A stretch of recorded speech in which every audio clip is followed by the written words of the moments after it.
printed? Is it printed through? Comics Wellspring. And yeah, this is printed with Comics Wellspring. Came out beautiful. High quality stuff. People think it's fantastic. All the books that you see at my table are through Comics Wellspring.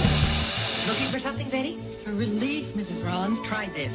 Preparation H? Pain, itching? Sure, try this. Preparation My H? nickname should be Preparation H because I really do. Look, I have a whole. I have notes here. You know? Feeling better today? Thanks to you and Preparation H. Back in form, Bill? Thanks to you and Preparation H. On the mighty Mascots. The fearless robot Boom found himself in dire straits after a bullet struck him during a fierce battle with Lana Lennon in issue 6. The impact compromised his targeting system, throwing his precision and control into disarray. Suddenly, a new threat emerged. With no time to waste, Boom makes the decision to have the bullet removed and take his chances with the glitch in his personality matrix. Boom's transformation has set the stage for an epic new chapter, and the story continues in Mighty Mascots issue 10. Issue 10 is a triple-sized anniversary extravaganza, featuring all new content by the same great creative team you know and love. Dive into a thrilling news story and enjoy 2 exciting backup tales by DC Miller and the Ogle brothers.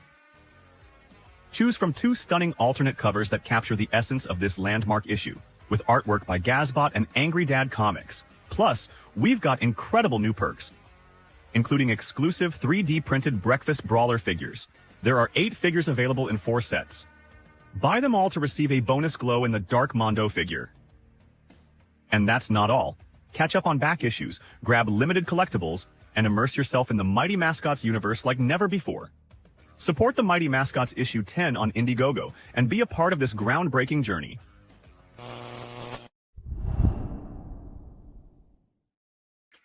Hey, everyone. Welcome to another episode of Indie Comics Relay. I'm your host, Keith Gleason, creator of the Mighty Mascots and the promoter for Plastic City Comic Con. With me, as always, Johnny C., creator of Sartana the comic, surrounded by death and the pond. For who, Johnny? My good cousin, Roger Morocco, who's probably watching tonight. Awesome. I love hearing that. And our third co-host, Harry G., graphic artist extraordinaire. What is up, fellas? What's up, Feels guys? like it's been forever since the last episode. Now that we're back on our bi-weekly schedule, it just feels like longer break, you know? I like longer that, time. too. It makes each episode feel more special because we're on less frequently. Yeah, Right? yeah, absolutely. But then also, well, tonight we ended up with like just a mega episode. We got 4 different guests coming on tonight. So yeah, well, that's why we're starting earlier, right? Yeah, exactly. And we have we scheduled everything out. So as long as we keep to that, I think we could still end the show by 11, hopefully at the latest tonight. If not sooner. No, never if know. not sooner. Yeah, we'll see. We'll see. We'll see how the fun times go. Some good guests tonight. We got a couple new ones, A lot a of great couple guests old tonight. ones. Yeah, so I'm excited. But yeah, our first guest will be coming at like 8:15, so we can just kind of vamp and talk a little bit. And anything on your mind, gents, in the last couple of weeks, or anything you want to talk about, or Harry? I'm just gonna keep my tangents on to a minimum tonight since the show is so packed. We'll see well, how if one comes up genetic, genuinely, I'd say or let's both. We can always keep in pursue mind that. we're on a schedule, and we want to definitely. We just don't want to take away from the guests. That's all. Exactly, that's the thing. That's all. Of course. Exactly. Right. Johnny, yeah, not much else with me. I just had I had 2 shows go really bad for me this weekend. So when you say really bad, geez. what went wrong? Really bad to the point we were at one What show happened? and we saw a couple turkey vultures going around near the trees, and how they're always searching for dead things. I said to Amy, I think those turkey vultures are after our sales. Well, we were supposed to be at the Devon's food truck festival on Saturday. Rained out. Well, that's the thing. They didn't move the rain date to Sunday, which would have been a better day. They were like, oh, well, the rain will stop by the time the show starts. And I was like, oh, God. So, it literally rained right up to when the show started. And then the sun came out. And we were like, oh, my God. But we still didn't go. We were like, it's supposed to rain later, and thank God we didn't, because I think the rain started again at like 2:00. So that would have been a thing too. Like if there's like rain, but it's going to stop. Well, that's going to prevent people from getting there. Right? Oh yeah, you're not going to get your full audience anyway. So do the rain date. Just go the next day. Yeah, that's what they should have done if you can. Yeah, not all events have that luxury, but if you can, go for it. It would have been fine. They should have done that. And then Sunday we decided to try a Lunenburg artisan thing, and it was just a flea market vibe, and like the people, we had a lot of looky-loos. No one wanted to buy anything, so it was like, well, that's the gamble when you're doing a non-traditional comic show. So is that you could either be the one standing out, or you could be standing out in the open. Yeah, exactly. With no sales. Yeah, so exactly. And that's what happened. So like, you win some, you lose some, basically. Exactly. But I see Amy wants us to talk about Thunderbolts. I liked it. It took me 2 viewings, but on the second viewing, I really liked it. Yeah, it's very different from other Marvel films, I thought. Like the actually had themes and like character arcs, which a lot of them, except for like I'd say like maybe the last Guardians film had like a nice character arc with Rocket and stuff, which probably would be my second favorite since Endgame is that one. And then I like this one really a lot. I thought it was really good. Very happy with how they handled the Sentry. Actually, I was surprised. I was expecting the worst, but it was fine to what they did. I liked what they did. Yeah, I agree with you. Harry, did you get a chance to see that at Thunderbolts? Or no, not yet. No, I've been too busy, like all kinds of things. But I'll check it out at some point. Yeah. I don't want to spoil too much. I see a bunch of people in the chat are saying that you haven't seen it. Yeah, we don't want to spoil it. But I will say I was pleasantly surprised. But I went in with 0 expectations, and almost to the point where like, do I really want to see this? Like I kind of go in and hesitantly, and I walked out. I was like, wow, can't believe I liked that a lot. I think you set the bar was set pretty low for you. So when you went to go see it, you were pleasantly surprised. Yeah, like whereas if they had a lot of hype, I loved it. I loved it. Like because I was expecting something else, and they gave me like I don't want to say a real movie, but like they gave me like a movie with meat to it. Like, it had the stuff I like as a writer is like the character, the stuff, the themes, things like that. It felt like this Marvel movie nailed that aspect of it. It wasn't just like heroes going after a MacGuffin to stop a MacGuffin, or you know what I mean? It was, which most of the Marvel movies tend to be that. Like, not to be a spoiler, but MacGuffin was kind of one of their own. Yeah, right. And that's part of what made it really good. It wasn't just like a beam in the sky that they were fighting. You know what I mean? Different than a typical Marvel movie, and I love that about it. Like, so I highly recommend it. I enjoyed it. I look at the third act of that. Sorry, I was just gonna say real quick. I look at the third act of Thunderbolts, and then I look at the third act of Suicide Squad. Both of them, and Thunderbolts beats those other two out of the water, hands down. Yeah, like they did a better Suicide Squad movie than the actual Suicide Squad movies. You know what I mean? I agree. What were you gonna say, Harry? Yeah, Harry. Well, maybe you should always have like low expectations of everything, so you'll always. I'll just turn you into a nihilist. Well, I mean, I feel like sometimes you do, but there's other movies that you don't have. Like Thunderbolts, I had just been, feeling the Marvel fatigue for so long that like I was, not expecting much from it. Yeah, but I liked it. I just watched Flight. I just watched Flight of the Navigator with my nephew. I just watched I love that Flight movie of the Navigator, but it doesn't really hold up though. I don't think it's kind of like it doesn't. Because the annoying. In a long time. There's an annoying robot or computer robot thing on the spaceship that is Pee Wee Herman. Like, talks like Pee Wee Herman. Like R.I.P. Is that? But okay, all right. I just didn't. I'm like, how? I'd rather. Why did they take on that personality? I don't understand why. I don't remember him being. It's a product of the time it came out, I think. I think it was because he was like Pee Wee everywhere. It's like wherever Yeah, right. you were, he was Yeah. Pee-wee. So it's like even when he was in the Cheech and Yeah. Chong movies, he was called Hamburger Harry, but he kind of acted like Mhm. Pee-wee.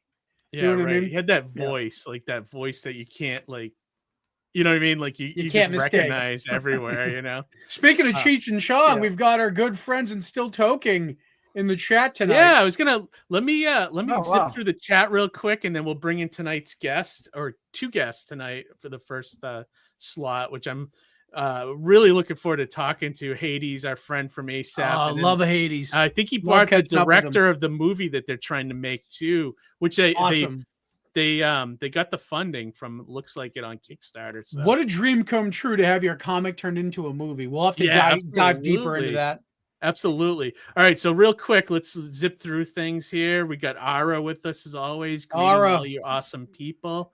Love having you, ASAP Kim. is commenting. Very excited to chat Nice. with you guys tonight. That's Hades network. Yep. We got my wife, of course. Amy. Jess is with us. What's up? Oh, hey, Jess. We got what is that? Oh, I can't. Well, what does that say? Ovator art. Ovator art. I'm so excited. I may have butchered that, but that was my best stab. Okay, like that. Better than what I was going to Sounds come right. up with. Hey, Brandon, see you in the chat. I'm not going to read your comment, though. That's got nothing to do with anything. Charles Moss, yo, what's going on? What up? So what you want? Hey, all, thanks That's for me. watching. On Twitch. Oh, that's on. Oh, okay. That's me on Gotcha. Twitch. Yeah. So if you're looking for me on Twitch, that's how you can find me.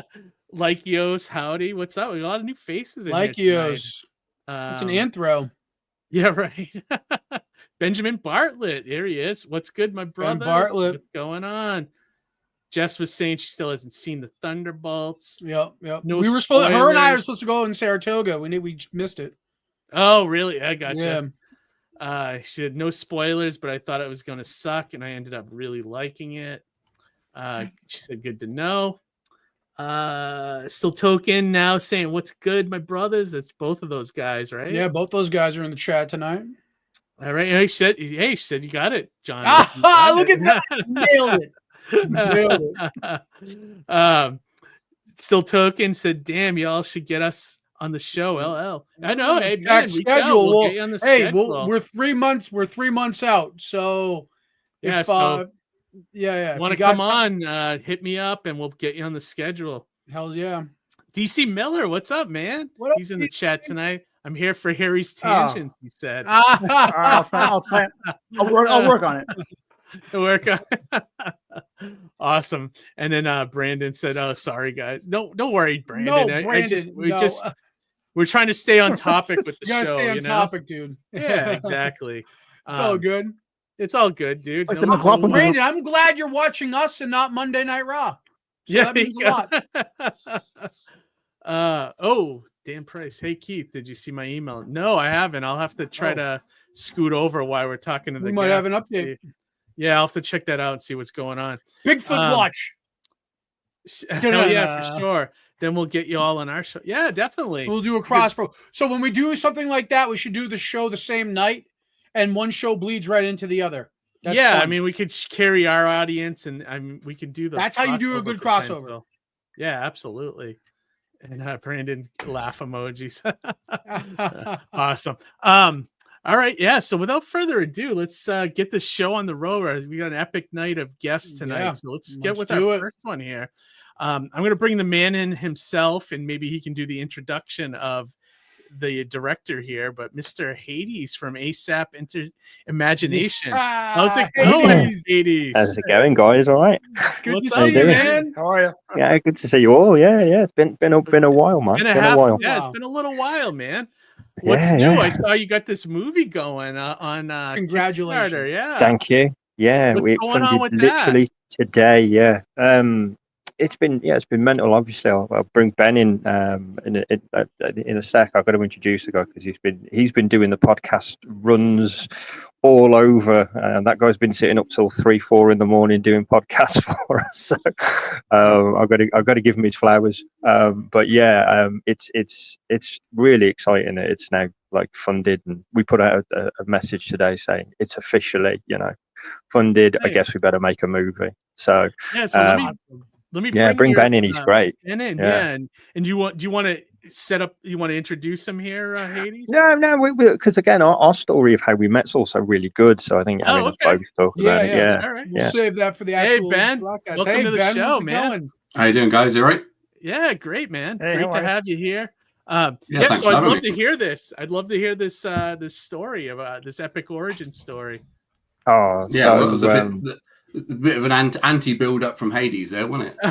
yeah, that's fine. It's fine. I'll keep building I'll it. just bring him in. I can't be bothered to introduce him. It's fine. No. No, it was because I think the reason is that both me and Ben are so similar, and how we met and how it's like clicked into place has been for me, being the comic guy who was like wanting to go into film. For me, it was just a dream come true because you kind of want to work with someone who gets it and who gets you and who gets everything.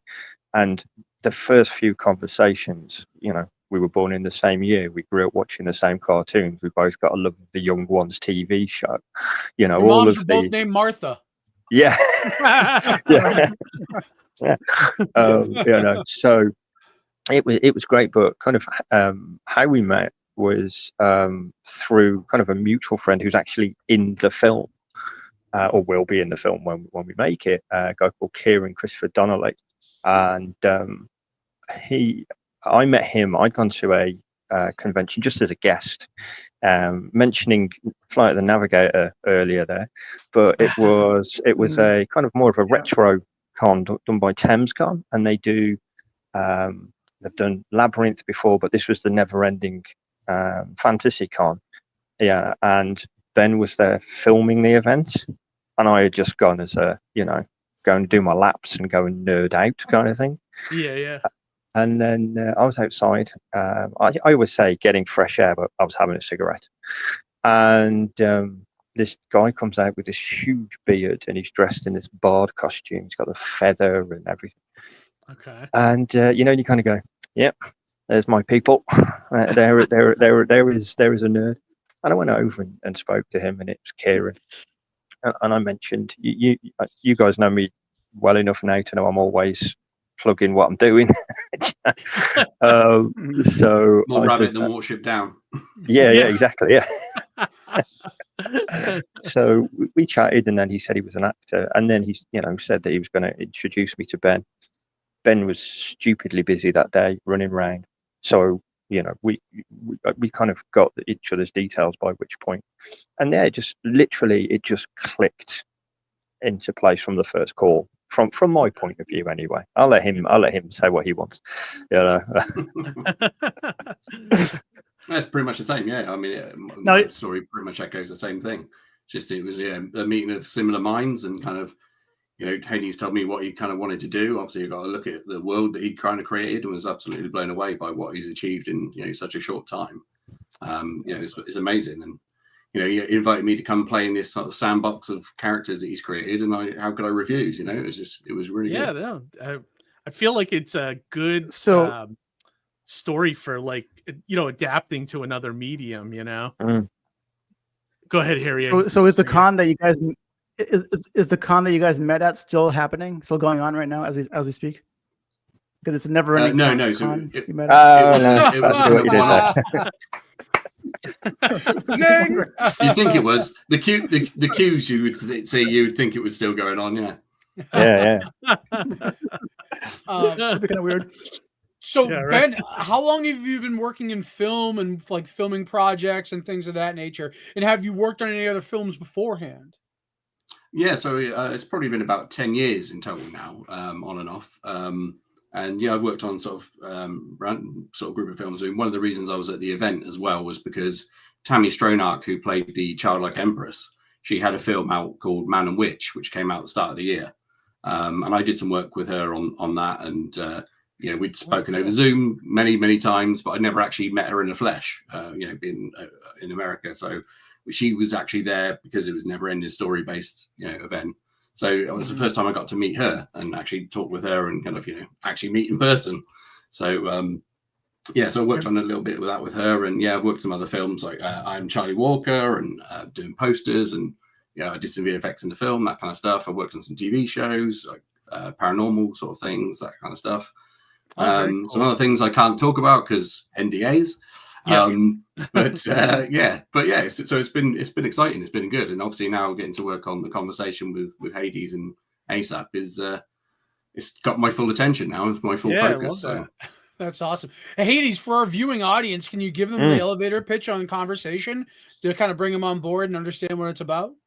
Yeah. So it's a completely new story, actually. We didn't, as Ben has said many times on interviews, we didn't want to go with an origin story. We wanted to go, right, what can we do that's slightly different? Let's think outside the box. So literally the first film, it's canon, it takes place within the same world and, kind of in between some of the comics. But what we've done is we've plucked two characters from two titles. So we've got the Dead Knight from the comic Dead of Night, and then we've got Foe from the Messiah run. And if you could just zoom in on Ben, you can actually see he's actually got the helmets and the masks. Going to be the screen? Oh, cool! They are actually the screen ones. Yeah. Oh wow! Very cool. Look at those. Very cool. How are those made? That 3D printing, or how was that? Yes, mate. Yeah, 3D printed. Yeah, great designer. Yeah, no, it was wicked.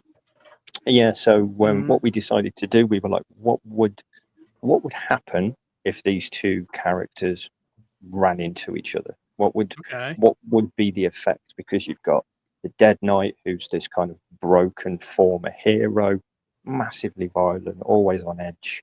And then you've got this, he's not overly fun-loving, but you've got this much more kind of, relaxed character, but very nimble, very athletic, able to kind of fend off people in Foe.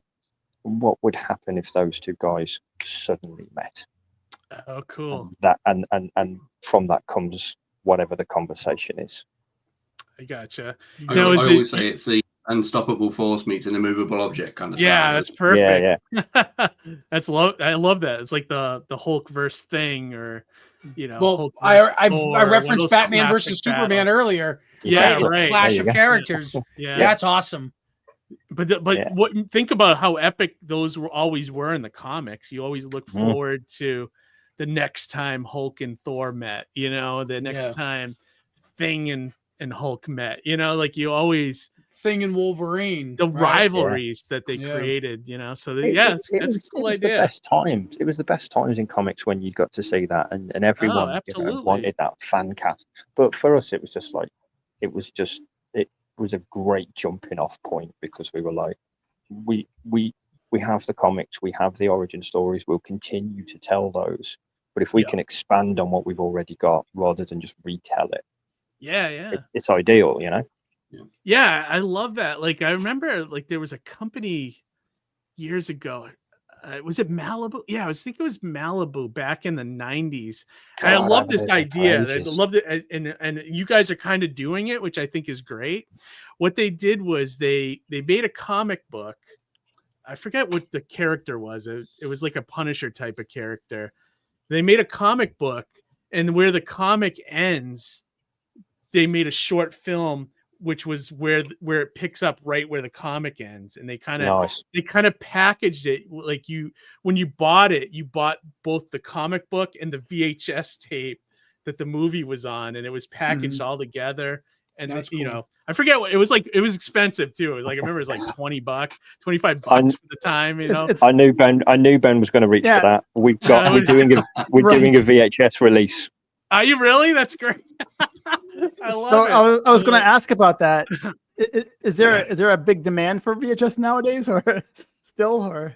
There is. I mean, yeah, I think it's, you've only got to look on eBay, retro media. I think people are getting a bit annoyed with streaming services. We've had instances where stuff's been edited, censored. I think people don't want that. They're not here for that. So I think, physical media is becoming another big push again. Yeah. And weirdly, video games too. People don't want to deal with the nonsense of modern video games. There's a lot of retro people buying older stuff.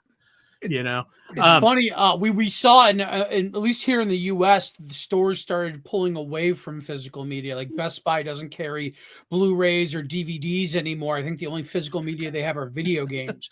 So to see that now that that's becoming popular again, you're going to see that other markets and third-party markets are going to be the huge thing. Yeah, Lori's in the chat. Yeah, it's up, Lori. That's a great comment.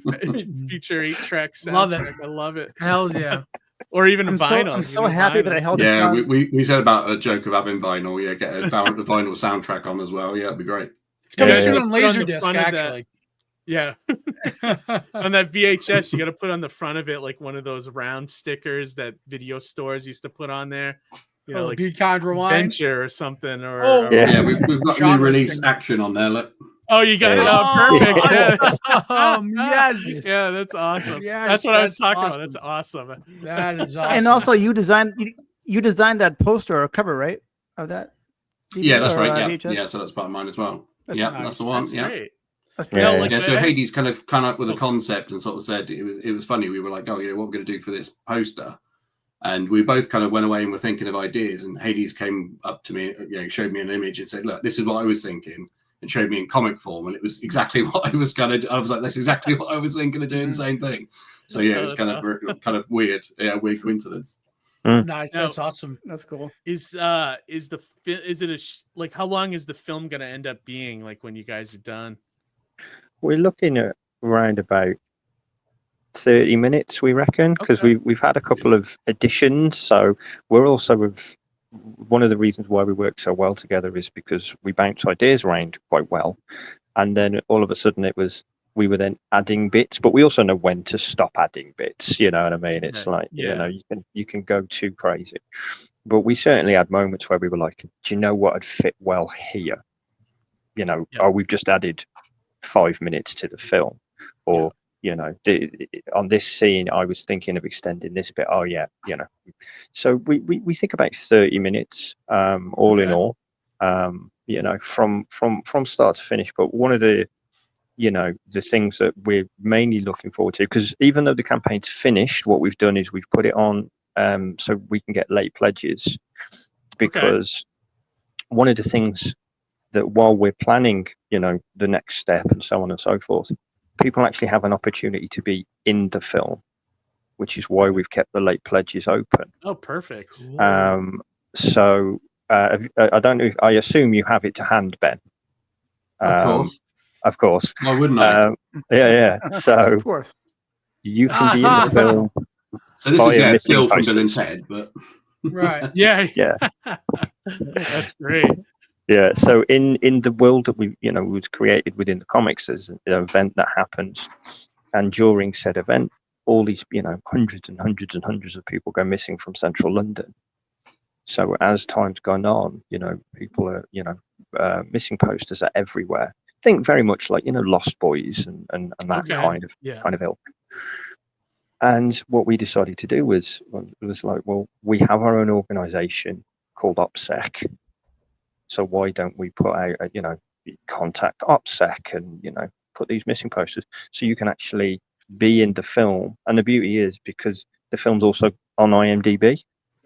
So it's one of those things where, can a credit? And you can get producer credits as well, which is the other thing we put on. But with being in the film, one of the things we want to do is kind of do this great pan across the wall of the missing.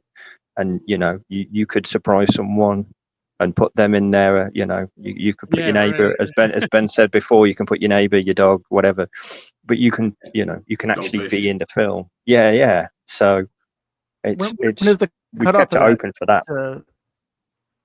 Well, when is the cutoff? We're looking to start filming in kind of like late June, early July. Coming up soon. So yeah, but again, it's it's printing off one poster.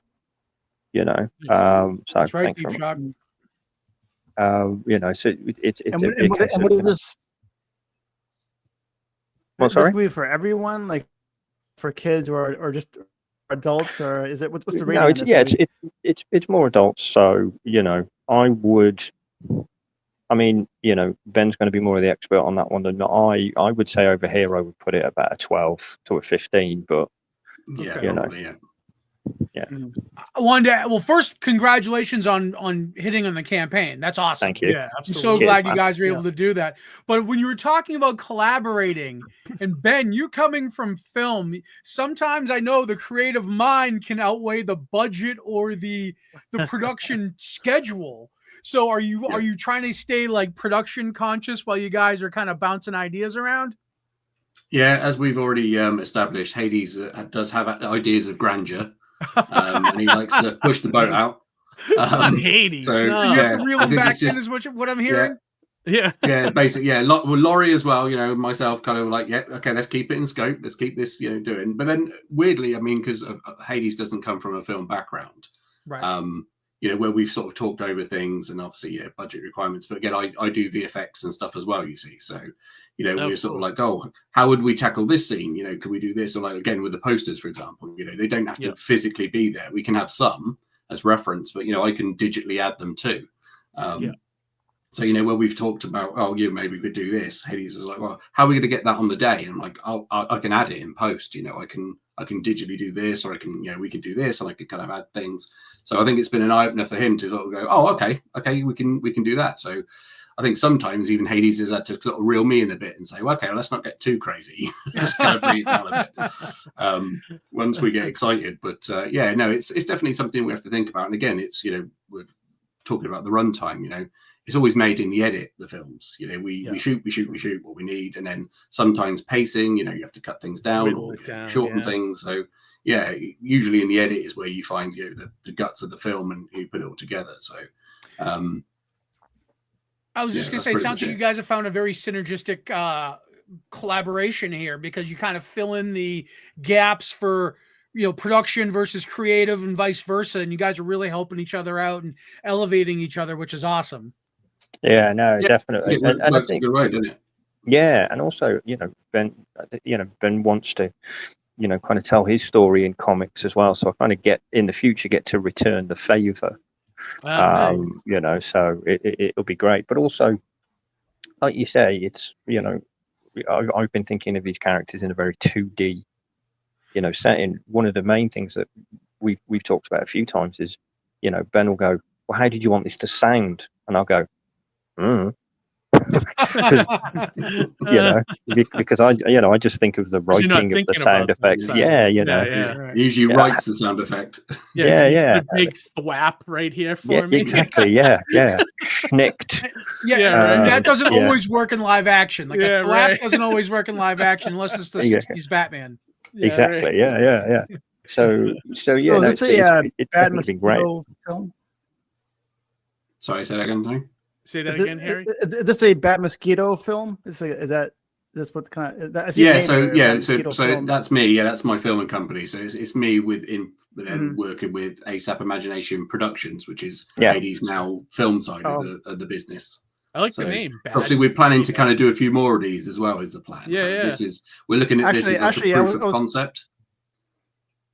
I was thinking of I draw weird pictures every now and then, and I make T-shirts out of them. So I had an idea of drawing a mosquito and saying there's no quit in mosquitoes, because the word quit is in mosquito. So you can borrow that for your tagline if you want for your film. Yeah, I might take that. Yeah, I think that's a good one.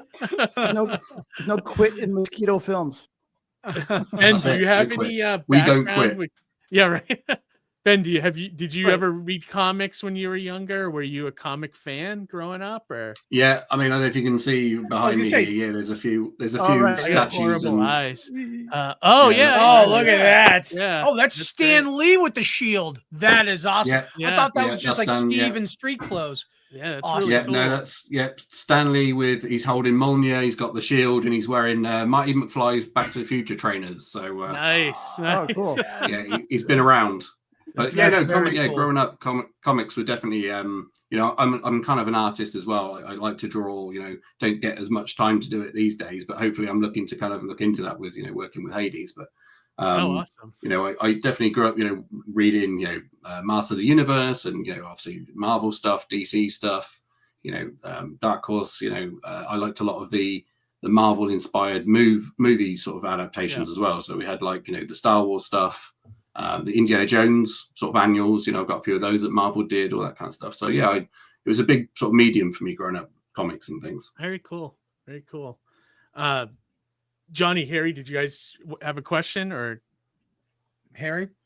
Oh, go ahead, Johnny. Go ahead, John. Well, I was just going to kind of piggyback off of what you said, Ben, especially because I'm assuming we're kind of at the same age range, is that back in the day when it came down to like watching cartoons or like Transformers or G.I. Joe, it's not like we could actively like record them or pull them up on demand and rewatch them. So what was the beauty but to go down to the comic shop and read, Transformers put out by Marvel and getting your stories beyond just those cartoons that you were getting every day or every week. You know what I mean? Yeah. It was even worse here because as Haydes knows, here in the UK, we only ever had four TV channels. We did too. Same here, actually. Back then. Yeah, same here. So that was that was it. That was all we had, and you had your time slot. Yeah, right. Exactly. Yeah, I don't think it had changed until the 90s around here. Yeah. Same here. And we only got one additional channel. That's right. After that, But yeah, to that point, like if you missed that broadcast, you weren't seeing it. Yeah. So if you're gonna get the fix, you go down to the comic shop. You know what I mean? Yeah. Exactly. That's the thing. The beauty of kind of doing this multi-medium, isn't it? Is that I think sort of Haydes is thinking about expanding into different mediums as well, and it's good because if you have it and it's all world building. It's not a case of, you have to have read all the comics. Obviously, you can read the comics that ASAP have put out to, watch the movie. But it's a standalone piece, but it's part of the other, the whole world as an entirety. So it's kind of fun, yeah. In this movie, the two characters meet each other, but at the same time, they're trying to figure out what the event is or what caused it. Is that so? It's like a multi-story. No, No, in this, so the event has happened a year ago in kind of, again, in canon. And if you look at our website, you'll see that we've got like a whole timeline of how you can follow the books and the comics. Because not only do we have it in comic form, but we originally brought out prose book. So, you can pick it up wherever you want. It's very much Star Wars, start with episode 4 if it suits. But also, there is a kind of run to how it kind of goes. So this film takes place about a year after the event happens. So, it's already established on what it is. And as Ben said, this is a proof of concept for us to make more. So I've already, I've already written another short film. We've already started to cast for that. On top of that, we also. No problem. Thanks, man. Everyone needs some preparation H in their life. Exactly. Right. But what we've done as well is as well as the films and then the comics and stuff, we've also kind of worked on things with social media. So you will see that there is a character. There is a gentleman out there called the Conjector. He's very active on Instagram and TikTok, so he's got his own accounts, and he talks about what's happening in the world of the ASAP world. So he he actually speaks directly to you. Thanks very much. And he's actually got some videos out there where you can actually already see some of the other characters physically. Cool. And we've got some other things coming which we can't talk about just yet, but we are expanding from that. So the idea is we've got the films, we've got the comics, we've got the books, we've got the Conjector kind of causing chaos on social media, and being a bit of a swine, and again just tie it in together and kind of let it expand out, see what happens. That's so awesome. You're doing this massive cross multimedia thing going. Like there's big companies that haven't been able to figure that out, and here on the indie level you guys are actually doing it and doing it with perfect execution. This is great to see, and this is I feel like this is such a badge of honor for indie comics, because you guys are doing it and you're just like, it's coming together and it's working so very well and everything looks so great so far. Oh, thank you. Oh, we Yeah, appreciate that. Yeah, yeah. That's really good to hear that it's kind of being received well, because that's our aim, isn't it? To to deliver more good stories, kind of like I said, build this out. And as I said, we're indie background ourselves, so it's about supporting other indies and kind of showing that, as you said, as long as you've got the imagination, pardon the pun. But it's you can do these things. It doesn't take all this money and all this kind of it does help, obviously, money, but again, with support from crowds and other things, you can do this stuff. You just got to get out there, put yourself out there, and do it. Really, Yeah, no, I love that. What do you guys like? Fast forward to like a year from now, once the movie's shot, edited, and you have a finished piece. What's the plan then? Are you guys gonna try to bring it to film festivals? You're gonna look for 100%. Yeah. Oh, really? Okay. Yeah. So we've already started talking and reaching out to like independent cinemas over here. Okay. So we will do like cinema nights, and the beauty of that is you can come in, you can watch the films, you can then buy the corresponding books, and you can maybe meet the characters. Maybe we'll rock up with the characters, and you can actually you can have photos with them, you can interact with them, and again, maybe the conjecture will sneak in an appearance in the middle of the film on screen at some point, Right. So Right but again, that kind of fourth wall break and just give people an experience, and as obviously Ben showed earlier, we've got the VHS, so Ben's already reached out to a business over here that still run a video shop. Oh wow, really? Okay. Yeah, no, I'll let him tell you about that, because that's awesome. I love that.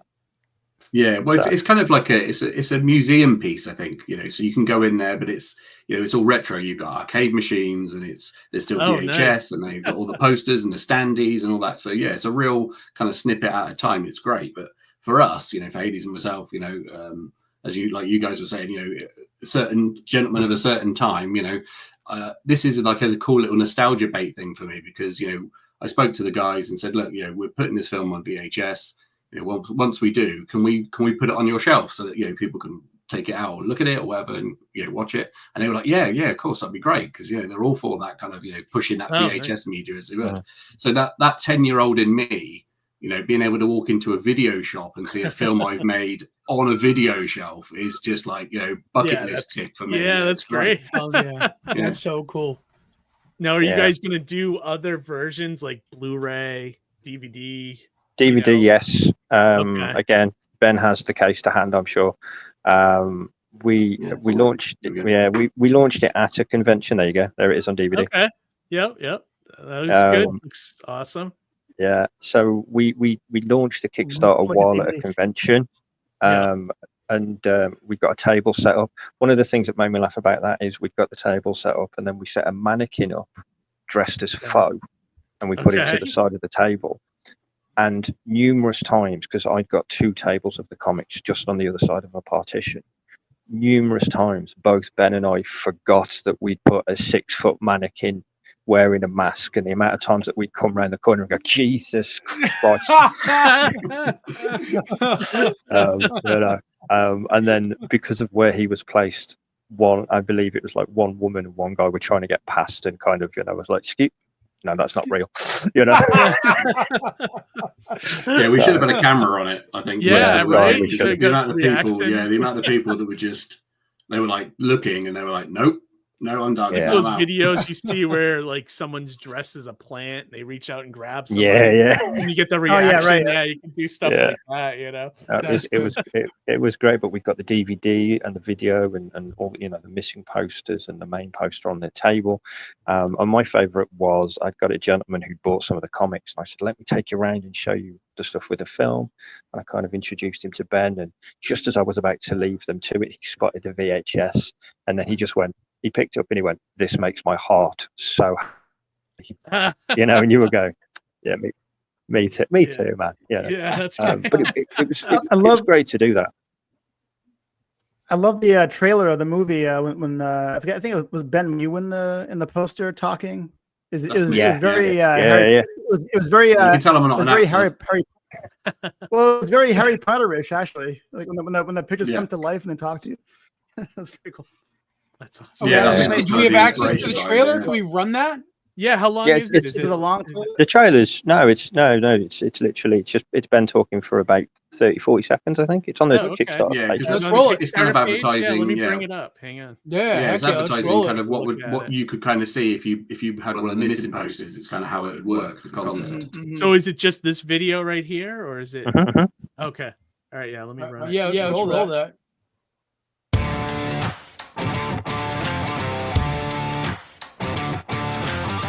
I'm Ben from Bad Mosquito. Do you want to be in the film? Just click the link to our Kickstarter. It's either here or in our bio, and you can be part of our new film with ASAP Imagination Productions, The Conversation. And you too could have your very own poster, just like this one, and be actually in the film. If it's not for you, you could maybe do it for your mum, your dad, your neighbour, maybe your dog, or your cat. And it will actually be featured in the movie, so you'll get to see yourself as one of the supporting characters and be canon to the ASAP Imagination world. And if that's not for you, we have digital copies of the film, you can get comics, you can get physical media, we've got a DVD, we've even got a VHS for people who like to collect that kind of retro media, t-shirts, and you could even be a producer on the film and get yourself an IMDb credit. Or you could simply just donate to the project, or share it on social media and create awareness for other people so that they too could join this great project. So click the link, go to the Kickstarter, pick a reward, simply donate to the project, and you too can be part of the conversation. Did you get that? Yeah? Hey, where are you going? No, come back. Don't leave me here. No, come back. Hey, wait! Yes, that was awesome. The effect is great. Like the way, like Harry said, it looks like one of those Harry Potter posters where they move for a few seconds and they go back. That's really cool. Really good stuff. And you guys are luckily our actors are better than me. You got some feedback. What's up? You got some feedback. Oh, do I? Yeah. It's probably from the video. Maybe let me dip out real quick and turn. No worries. While you're doing that, I was going to ask. So, all the pledges are open, right? So we've got select ones open.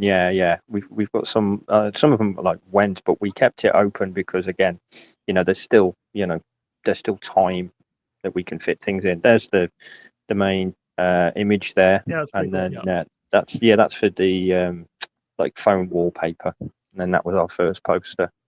Nice. Yeah, looks great. Let me throw an idea out there. Would you entertain somebody doing the cameo tier for one of their comic characters? Yeah, of course. Yeah, anybody. Yeah, it's fine. So to that point, I would encourage all other indie comic creators out there, if you're watching this video, what better way to advertise your comic than through a feature film of another independently produced comic? You give a little money to this project. It's going to help this get made. It's going to help it be the best project that it could possibly be. Get a ton of eyes, but also you have this opportunity now to feature one of your independent comic creations. Why would you not want to back that tier? And that's a great idea. And you could write that off for your taxes because it's putting toward your business. It's advertising your property. That's brilliant. I don't know why anybody wouldn't want to do that. The only thing that would make this better is if the DVD turns into a coffee table book too. That'd be perfect. It's very Seinfeldian. Yeah. I might actually do that. Yeah, of course, mate. Yeah. We welcome it. Yeah, go for it. Yeah, which character would you feature? Maybe Sartana, because it's a cool cowboy wanted poster kind of thing. It would work. I think it would look good, right? And I'll just get my artist Joe to do up a nice piece that's meant to be like a wanted poster. And then that way it'll look nice for in film too. It'll look really good. You know what I mean? Yeah, man. Oh, yeah, that's awesome. What an exciting project, fellas. Let me share the link in the chat for people to check out. Check out the. So, how long are you guys going to remain in demand before that gets closed off, or is that kind of indefinitely open? we've left it open for now because we were just like, we'll leave it open and just kind of see what happens. Nice. If it's like, right, actually we might need to close this, we'll let people know, we'll put it out there. But the beauty is, and thanks to everyone who's already supported us, the beauty is today we got the email that, you funded. That's cool. So that happened today? That's great. That was literally, Well, yes, Awesome. yesterday for us, but yesterday. Okay. Yeah. Congrats to those backers. Yeah. Yeah. But I also love the late pledges. Yeah, the late pledges is great because now you guys can just continue to take in funds, help improve the project and whatnot. What were you saying, Ben? Yeah, no, I just very grateful for everybody that kind of is supported. I couldn't do these things without these guys, so we really appreciate it. And the good thing is as well with the posters, for example, is up until we picture lock essentially on the film, we can add because we can do it digitally. So it's just a case of once those VFX are created, we can kind of move them around or add them where we want. So we can keep it open fairly late if people still want to join in sort of late in the day. Obviously there will be a cutoff which we'll announce, but ultimately digitally we can add people whenever, so it's quite good. Are you two also featured in the movie too, or? Yeah, I think we've got to sneak ourselves in there somewhere. Yeah, somewhere. I don't want to Stanley it and be like a postman in the background, but maybe just. I don't know. You look like a Tony Stank to me. I do look like a Tony Stank. That's true. I could rock that. That's fine. If you guys end up cutting like a 30-second trailer for this, definitely send it to us and we'll put it on our videos. We'll put it in our videos, we've got some. Yeah, we've got something in the pipeline for that. There you go. Yeah. We're already doing it. Send it my way. I'm always looking to put stuff at the end of videos and thanks, man. In our intro, our countdown intro, and everything. So, do you have the actors in costume yet? We've had them semi-suited, haven't we? We've had them semi-suited up. But not a public photo or anything, right? Have you released it? Not yet, no. But if you go to the ASAP on Instagram, you can actually see the first moment that Kieran first ever put the helmet on. Oh, cool. It's quite funny because like Ben was filming it. Kieran obviously in front of the camera, but what you can't see is me just to the side of Ben grimacing, hoping that goddamn helmet fits.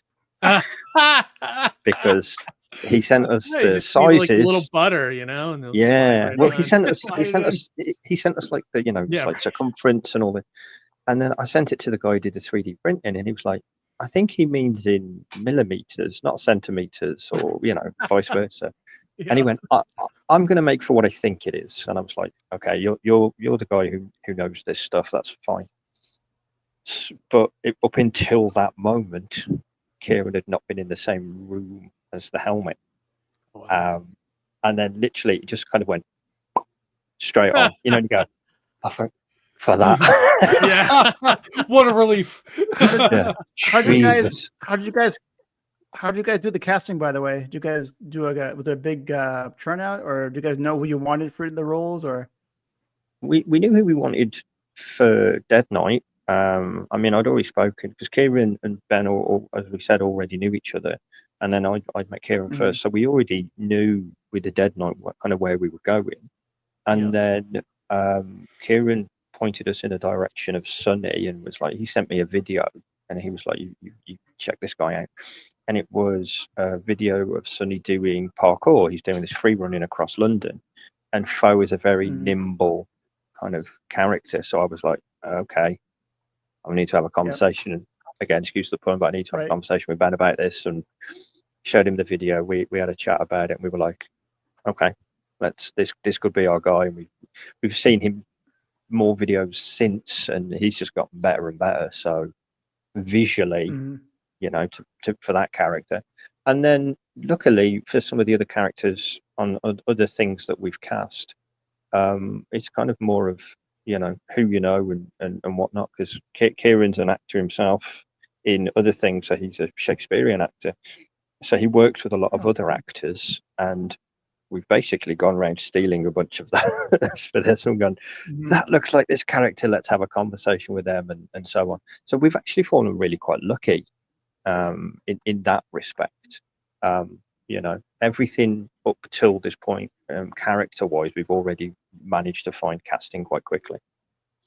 That's good. And also, there's a nice little dynamic because the fact that Sonny and Kieran already know each other, and they're friends as well. So they're professional, they work together, but they're friends equally, and that brings that kind of professional and friendship rivalry that we kind of naturally want these two characters to kind of have a feel off of each other. So it brings that dynamic that you haven't got to kind of work that chemistry in. They already have that, that kind of dynamic already works with them. So it's quite good. That's cool. Yeah, it's built in already. So there's that vibe already. That's cool. You got your Pacino and De Niro in place. Yeah, exactly. I think they'd argue which one's which. Yeah, right. They can rock, paper, scissors for it. It's fine.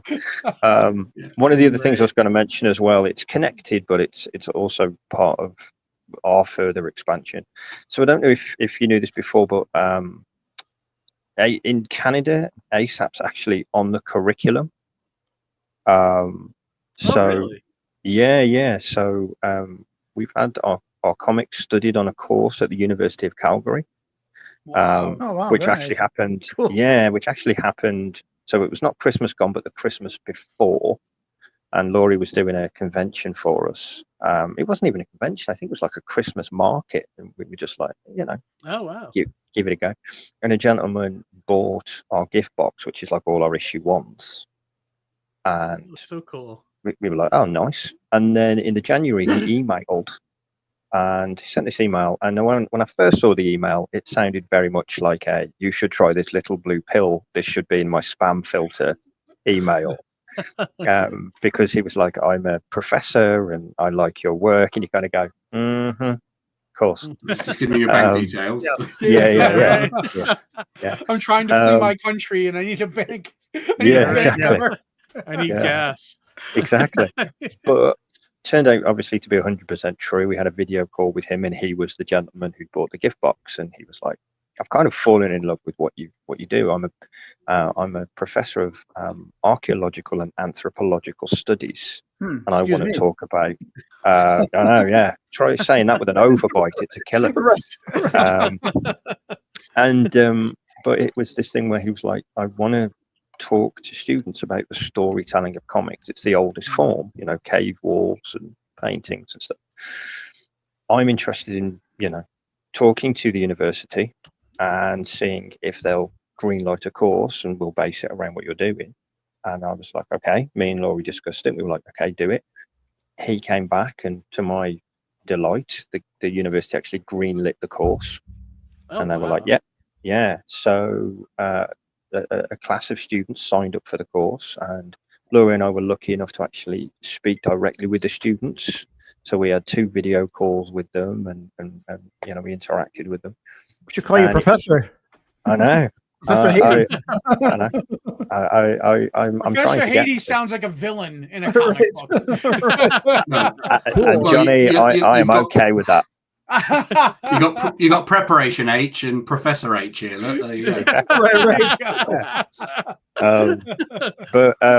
It went that well that they greenlit the course again this year. So the course is going again this year, and I was talking to him today, in fact, and we've updated him on everything we're doing, and I've updated him and said, hey, we're doing a film, and we've already discussed that might actually be able to expand the course that he's doing, so they could actually study the medium in not just comics and books, but also the medium past the point. It's like this is how it jumps. This is how you jump in mediums. And this is how it translates. That's so awesome, and it makes me so angry that this doesn't exist back when I was in school. You know what I mean? Like, I would definitely have taken this course. You know what I mean? Like, right? Oh yeah, spoiled. Yeah, but it's great. Back when we all went through school, comic books were like, hey, don't touch those. Don't those are bad for you. Right. Yeah. Thank God things have changed. Yeah, no kidding, right? Oh my God. But like we'll start to wrap things up here. But yeah, so let people know like where they can find you guys, and are you guys going to post regular updates to the Kickstarter? Like if people are following that way? And Yeah. Because I feel like if you guys do like video journals of this whole process, I think people would find that interesting. That's interesting too. Yeah, for sure. Yeah. We're gonna do plenty of behind the scenes stuff as well. We're gonna make sure that people, because the thing is as well, as Ben said, and me too, but this is the beginning of what we want. So everything should be documented, because it's great when we get to, never mind a year down the road, but when we get to 10 years down the road and go, from day one, we've been documenting everything we've done. Yeah, you know, that's great. So yeah, no, we do all that. I'm nice and easy everywhere, social media wise. It's just ASAP Imagination, Facebook, TikTok, Instagram, X. I keep going to say Twitter. I know. It'll always be Twitter. It'll always be Twitter. Yeah. So I'm ASAP Imagination everywhere. I gotcha. And Ben, is there a place people can see your older films and things like that, or is there a place you're active on social media too? Yeah, so I mean, again, similar. Most social media is sort of TikTok, X, Instagram, Facebook, and it's always just generally either at Bad Mosquito or Bad Mosquito Films. And there's badmosquitofilms.com as well. It's got kind of people that I've worked with, other comic people. There's people like Haydes wants me to do an introduction to Tyler Main. I kind of worked with him and his wife Renee a few times, and sort of Tammy, and I've worked with a couple of other comic book companies. So it's you can find all that sort of stuff on the website, and there's links to stuff there as well. So. Yeah, awesome. And then also, obviously we've got asapimagination.com where you can pick up the comics, and then you can actually see some of the conjecture stuff as well as, the stuff for this film. And then also we've got anyoneworld.com, which is where we help distribute and publish for other people. So I'll give that a plug in there as well. Yeah, absolutely. And guys, thanks for coming on and sharing this project. I'm excited for you guys. I think this is a really cool next step for ASAP, indie comics too, honestly, to be honest with you, Yeah, you guys are we appreciate your time. The next level. Yeah, for sure. Thanks, man. I appreciate it so much. Awesome. Yeah. Well, you gents have a great night, and keep us updated. And like I said, you got one question? Well, last question. This can be streaming anywhere. Did you already mention that? Oh, that's a great question. Yeah. We obviously we're going to be stuff, yeah right? we obviously we'll do digital first, and then we can stream actually on our own site, so we can start it there, but if it builds and builds, then we will keep our options open, and we will let everyone know for sure.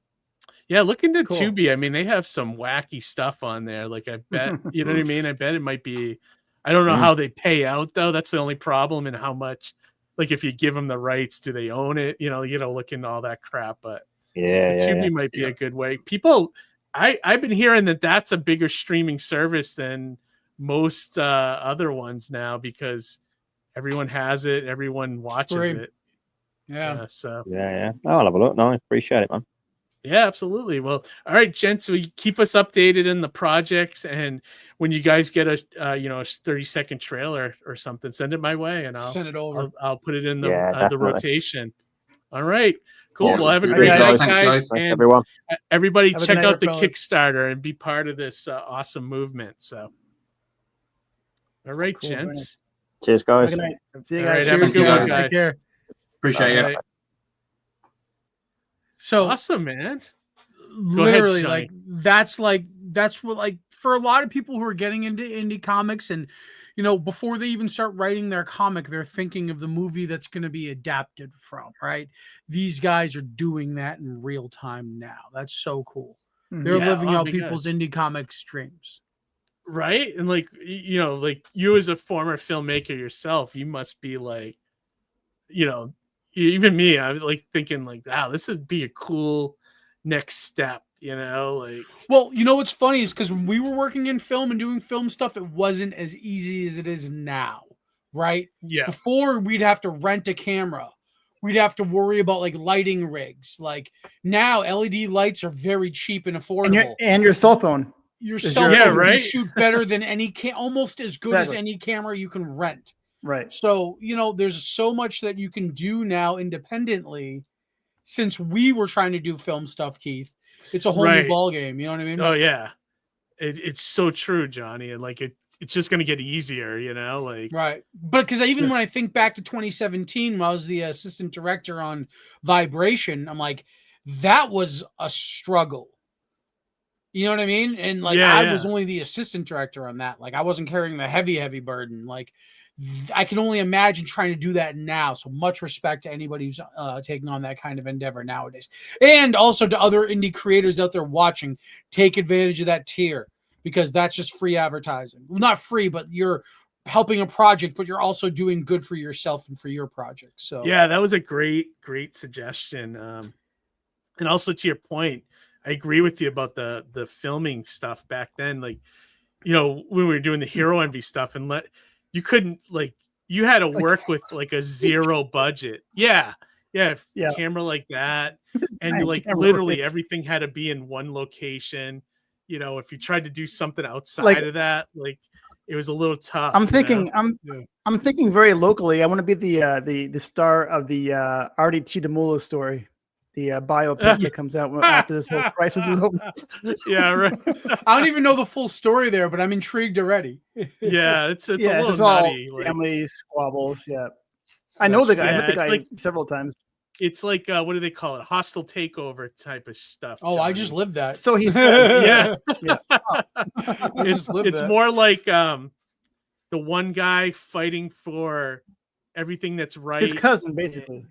And then everybody else, like the greedy bastards that don't care about that and just want to make like money. Fucking backwoods Succession. Yeah, basically. Instead of the piano intro with that music, it's somebody on a banjo playing. Yeah. I need AI to create a banjo version of the Succession theme and cut together a trailer for Succession for the Demoulas family. Yeah. Speaking of Succession, those crazy Greeks. Yeah, right. I heard that new movie by him is really good that just hit like Max. I think it's called Mountainhead with Steve Carell.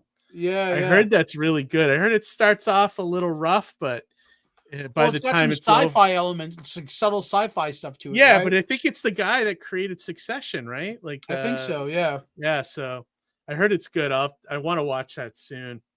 But yeah, no. Should we head on with the next guest? I see. Yeah, if they're available, I say let's get them going. All right, and then all right, let's just keep this interview train going. So this is a new guest to the show. Name is Orion Fern. Yeah, let's find out. Let's find out a little bit more about I think it's the fox that became a girl, right? Yeah, it's a new book, or they're doing we'll let them explain here. This is Ovader Art. Howdy. Hey, Orion, welcome to the show. Nice to see y'all. Yeah, same, man. Hi. And so tell us a little bit about the comic that you got going here. Sure. Yeah, I'd love to. My name's Orion Fern. For anyone that's never seen me before, I'm the artist of The Fox Who Became a Girl. So I got the comic here. It was written very by cool my dear artwork. friend. Oh, thank you so much. It was. I love it. I watched Chloe. I watched one of your videos on your what's it called, the process journaling. Absolutely, yeah. I have more of that backstage too. Oh, very awesome work. Yeah, thank you so much. I want to upload. I have plenty of more stuff that I recorded from the process of making the comic. Going to be putting that up slowly too. But it's an all ages story that is a queer fairy tale that centers trans joy, surrounding the fox who wants to be a girl. And it's all about her story and kind of how she has a coming out experience for being trans. And also is a love story too between two girls and between the fox and her friend. And it is so sweet. It was a real honor to be able to illustrate it. It kind of started from a conversation of just what if we had more mythology or folklore that had trans stories and actually represented our community and stuff. And that was the conversation that me and Chloe had that kind of invented this story. And she had a little 3-page story she wrote about it that brought me to tears. And I was like, I want to make this into a comic. And she's written for comics before, so you should check out Chloe Bear's work. She's written for a Jurassic Park comic before, and she also wrote the Mongoliad, if y'all have ever heard of that. No. it's really cool. And she, her father is Greg Bear, and so if you ever heard of his like sci-fi work or anything, that rings a bell. Yeah, that does ring a bell. Yeah. Her family is just all into writing. So she wrote adapted it into a comic script, and then from there I adapted it into the visual storytelling, and it took about a year of work. So it was really fun. Oh wow. The artwork is beautiful in the book. Harry said it's so good. And so you've, from like pencils to like all the coloring, everything, that was all you? Yes. Yeah, I did. I just had a script and I did all the thumbnailing and planning out the book design and also the pacing for it. It originally was a 20-page story. And then after I kind of got my hands on it and got it in visual, it ended up being 25 pages of story. So you found yourself. Oh, sorry, Harry. Didn't mean to step on it. I was just gonna just to follow up on that. I was just say. So after you received the script in full and kind of reviewed it, you were able to actually add on and find some layers and give it a little bit more, breathe a little bit more life into it. Yes. Yeah. I didn't edit any of the text or anything, but what I did was kind of like I kind of went and figured out the pacing for like if there was a certain moment I wanted to elongate out and kind of have us sit on this one moment, and or like I took some of the script and it would be like across a whole page or something, and really want to capture that one moment, especially like when the fox meets the girl. I kind of brought that. I did like a whole page with just I'll show you real quick. Yeah, if you want to pull it up. Let me show you. This one page was really fun. So this part is one that I ended up becoming. Oh, hang on. There we go. Got it. He ended up becoming a smaller part of the script that I brought out further for this whole moment where the fox meets the girl, and then like the fox talks here at the end and surprises her, and it's really cute. Very Jack Kirby. Thank you so much. Yeah, he's a huge inspiration. Character jumping out of the panel is pretty cool. Yes. Even the lettering itself is pretty amazing. I thought it was like a font, or it's pretty. Really? That's like very detailed. Like, did you notice the font, Keith? Like I saw the book cover. Is that what you're talking about, or even within the writing itself? The lettering. Yeah, you're right. Ryan, did you letter as well? Yes, I lettered the whole thing. It was my first time to letter ever. Get out of here, really? For your I had never lettered a whole comic before, and it was a lot of work. And I go, I have a huge respect for letterers now. Well, I'm looking at it now. It's very nice, though. It's very storybook, which I we really went for that kind of like fairy tale storybook, like whimsical kind of something that, and I especially grew up on fairy tales. Like, I don't know if y'all remember the old VHS, the I forgot her name, but the fairy tale theater that they had, and it was like all these VHSs, and I think it was Mary Shelley's fairy tale theater. And it was like a really old vintage show, and they just did all these fairy tales. So I've just been really embedded in that for my whole life, and just grew up on stuff like that. So it was really good to kind of get into that and do my own version of that kind of fairy tale. And it's watercolor, right? Yes, all traditional. That lends itself to this like fantasy, dreamy kind of vibe that it gives off, which I think from the looks of it, you guys nailed that so very perfectly. Thanks. Yeah, it was definitely a labor of love, and it was a blast. It was honestly life-changing. The comic too, the first 100 copies of it, and we were supported by the Greater Denton Arts Council. We had won our first award for the comic in 2023. And that was with the Greater Denton Arts Council here in Denton, Texas, and they supported the first fundraising for the first 100 copies to be printed out, and we did that with Ken S printing. We're with the Cartoonist Co-op too, so I highly recommend Ken S if anyone wants to get some cool comics printed. He's really great. Ken Lloyd over there. Okay, and are they in Texas too? They're in Philadelphia, actually. Philadelphia, but they're US based. Oh, okay. Very cool. Yeah. I'm trying to remember this. Like, it was an old. You just reminded me of this old TV show back in the day on PBS here in this area, New England, whatever. There was a guy, like a mustache, whatever. He, as the story was being told, like a children's story being told, or fairy tales, whatever. He would draw the characters in like pastels as the story was being read, and like you don't know like what he's drawing, and then it looks like starts off like nondescript blobs of like colors, and he adds detail, and then you step back, it's like amazing artwork. I gotta find that. So cool. Robin, I gotta look it up as but talk amongst yourselves, and I'll look up. Yes, Amy Bird got it. My Shelley wife's Duvall, been- that was it. Yes, thank you. I can mix up the names. Sorry, Mary Shelley Duvall. She wrote Frankenstein. Completely separate person. Way earlier than that. But yes, thank you so much for that. Yeah, Shelley Duvall's fairy tale theaters were a huge inspiration. Just that whole like mode of storytelling I've always loved so much. Folklore and stuff I've always been obsessed with, mythology, everything like that. So that's cool. Orion, what brought you to comics specifically? Like, what are your influences and inspirations and things that kind of draw you to comics? That kind of, what comics live in here? That's what I'd love to know about.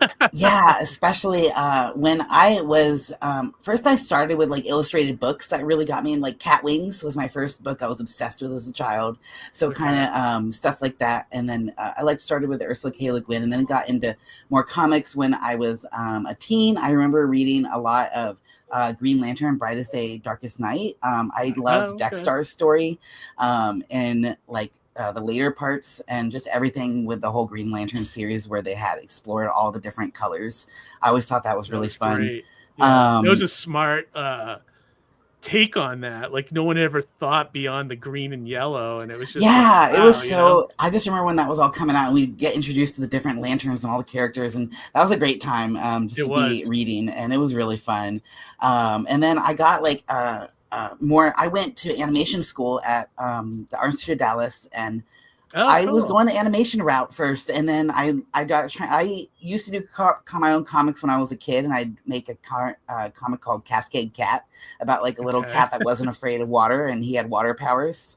So it was like influenced by Pokemon and cats that I loved growing up. And then I got really into comics kind of during college. I started reading more comics. Like I'm really into Remy. Let me see.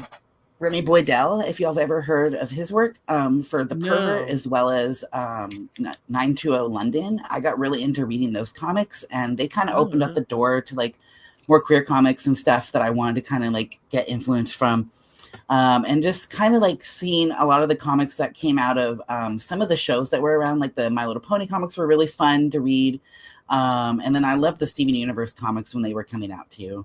They were really fun, and just seeing all the cool art in that was beautiful. But yeah, basically I started thinking I was going to go more into animation, and then learned storyboarding, and then came back to comics after I graduated. And mostly because I had already had that storyboarding kind of experience. And then it kind of broke the ice of being afraid of doing my own comics. It was funny because I used to make them a lot as a kid, and then I scared myself out of making them when I was an adult, and then got back into making them after I'd done animation. So it was kind of all around the place, and then ended up finding my home back in comics again. That's funny how that all works. Yeah. You start somewhere, like even with me, like I started wanting to be more of a comic strip guy. Yeah. Like because I grew up with Peanuts and Garfield and all that, and I wanted to. That's what I wanted to do. And then love Garfield. Then I found my way. I read my first Spider-Man comic. I don't remember what age that was, and then that was the game changer. Yes. Yeah. Go ahead, That's Harry. awesome. What were you gonna say? Just to finish my thought from before, it was called Cover to Cover with John Robbins. Have you guys ever heard of that guy? No. What was this exactly? It was a show. Basically, it was like I think it predated Reading Rainbow. It went from the shows went from 1960s to the 90s. Basically, he would be reading a story, and he'd be drawing as he's reading the story. He's like drawing a page from that book, from that story, and it's amazing artwork. Like as he's like narrating it, it's like I used to love because you had no idea as he began drawing what he was actually drawing, and it's sort of like a courtroom drawing almost of like his style of art. It was amazing. Like that's so like cool. Real, almost like you gotta have to look it up later. It's pretty cool. So Cover to Cover with John Robbins. Yeah. Yep. Do they have episodes on YouTube or something? Or I have to look it up. I just found the I'll have to Wikipedia look it page. up later. Yeah, Yeah, it sounds cool. It's pretty cool. But But yeah, no, this is really cool. And you said you won a couple of awards. Yeah, the first one was from the Greater North Council we had mentioned, and then the Okay. second one was actually recent. We had just recently won our second award for the comic from the Comics Advocacy Group. They're a wonderful small group that kind of helps marginalized creators or anyone that is impoverished to be able to get their life story out there, get their comic story out there, get any kind of stories out there. And they accepted our pitch. We asked for request with help to print the second print run of the comic, and then since we had the opportunity with that second print run, we've expanded the comic a little bit, so now it's going to be 48 pages instead of 44. We've added more stuff at the back, and we've added some more resources for parents of queer kids, and then also we had I added a really cool, like, how to draw the fox in the background of it too. But yeah, the Comics Advocacy Group are a wonderful group of people. I highly recommend just checking them out. It's just comicadvocacygroup.org, and they are really cool. They were really awesome, and they gave away 30 of those mini grants, and there was about I think about 1,000 people that applied. Wow. Oh, wow. So it was really awesome. We were cheer. very lucky. I was gonna say, what an honor, right? Yeah, we're so honored. They are amazing people. We're just like, thank you all so much. It was so great that they believe in the story. Wow. And so that's going to be releasing on June 13th. We have them in the works already, and we're going to be releasing them for Pride Month this month. Oh, I was gonna, and that was the other thing I was Yeah. going to say too, is thank you for helping us celebrate Pride Month Yeah, and honor absolutely. Pride Month by, We're by kicking coming it off on tonight. the show. Exactly, exactly. Another cool thing I noticed when I was scrolling through is that it looks like you have actually free community copies that are available through Yes. itch.io. Could you tell us a little bit about Yeah, that? And absolutely. if somebody wants to be able to get a copy, so it looks like it's pay what you want. So it is Yeah. technically free, but what's the organization? Why would anybody want to donate? I guess is the Yeah. So basically, with any of the funding that I get from the comic will go back into making zines, as well as any kind of art getting printed and stuff for my business Ovator Art, which is mostly we've expanded into being a zine distro now too. So as an artist, we like to try to give back to the community by making lots of really cool like zines that are helpful for present moment, things that can kind of help you stay active in the community and help people where they need it most. So yeah, a lot of the funds that come from the comic will just go either directly back into printing that goes out to the community, because I do like a mutual aid distro table with my vending setup that I do. But yeah, the itch.io one is a really great way to just, we want to make that available and have it as an optional free thing, just because due to lots of employment discrimination to queer people like us, we want to make that available as an option to anyone in any kind of life situation. It's just so, I think me and Chloe agreed that we wanted to make sure that Trans Joy was accessible to everybody. And also it's accessible to people that are young too, like kids that maybe their family can't pick up a comic now, but they want to read one. So we have the digital version available on it's just ovator.itch.io/foxgirl, and it'll be available there. Oh, very cool. Got it. Got it. That's cool. Did you share what's that YouTube link you just shared, Harry? Is that a thing for That's an episode of that guy. Oh, yes. so people want to watch it. That's cool. Oh, cool. That's Yeah. really So, great. yeah, if you want to go down memory lane with Harry, you can follow that link in the chat. I grew That's up. gonna be so I cool. grew up watching that show. Yeah. I mean, I grew up, obviously in the 80s, and I used to draw with him and draw with the other people at the same time. We had up here we had Captain Bob Cottle. He was like an old fisherman type guy who lived by the seaport, whatever, and he would draw.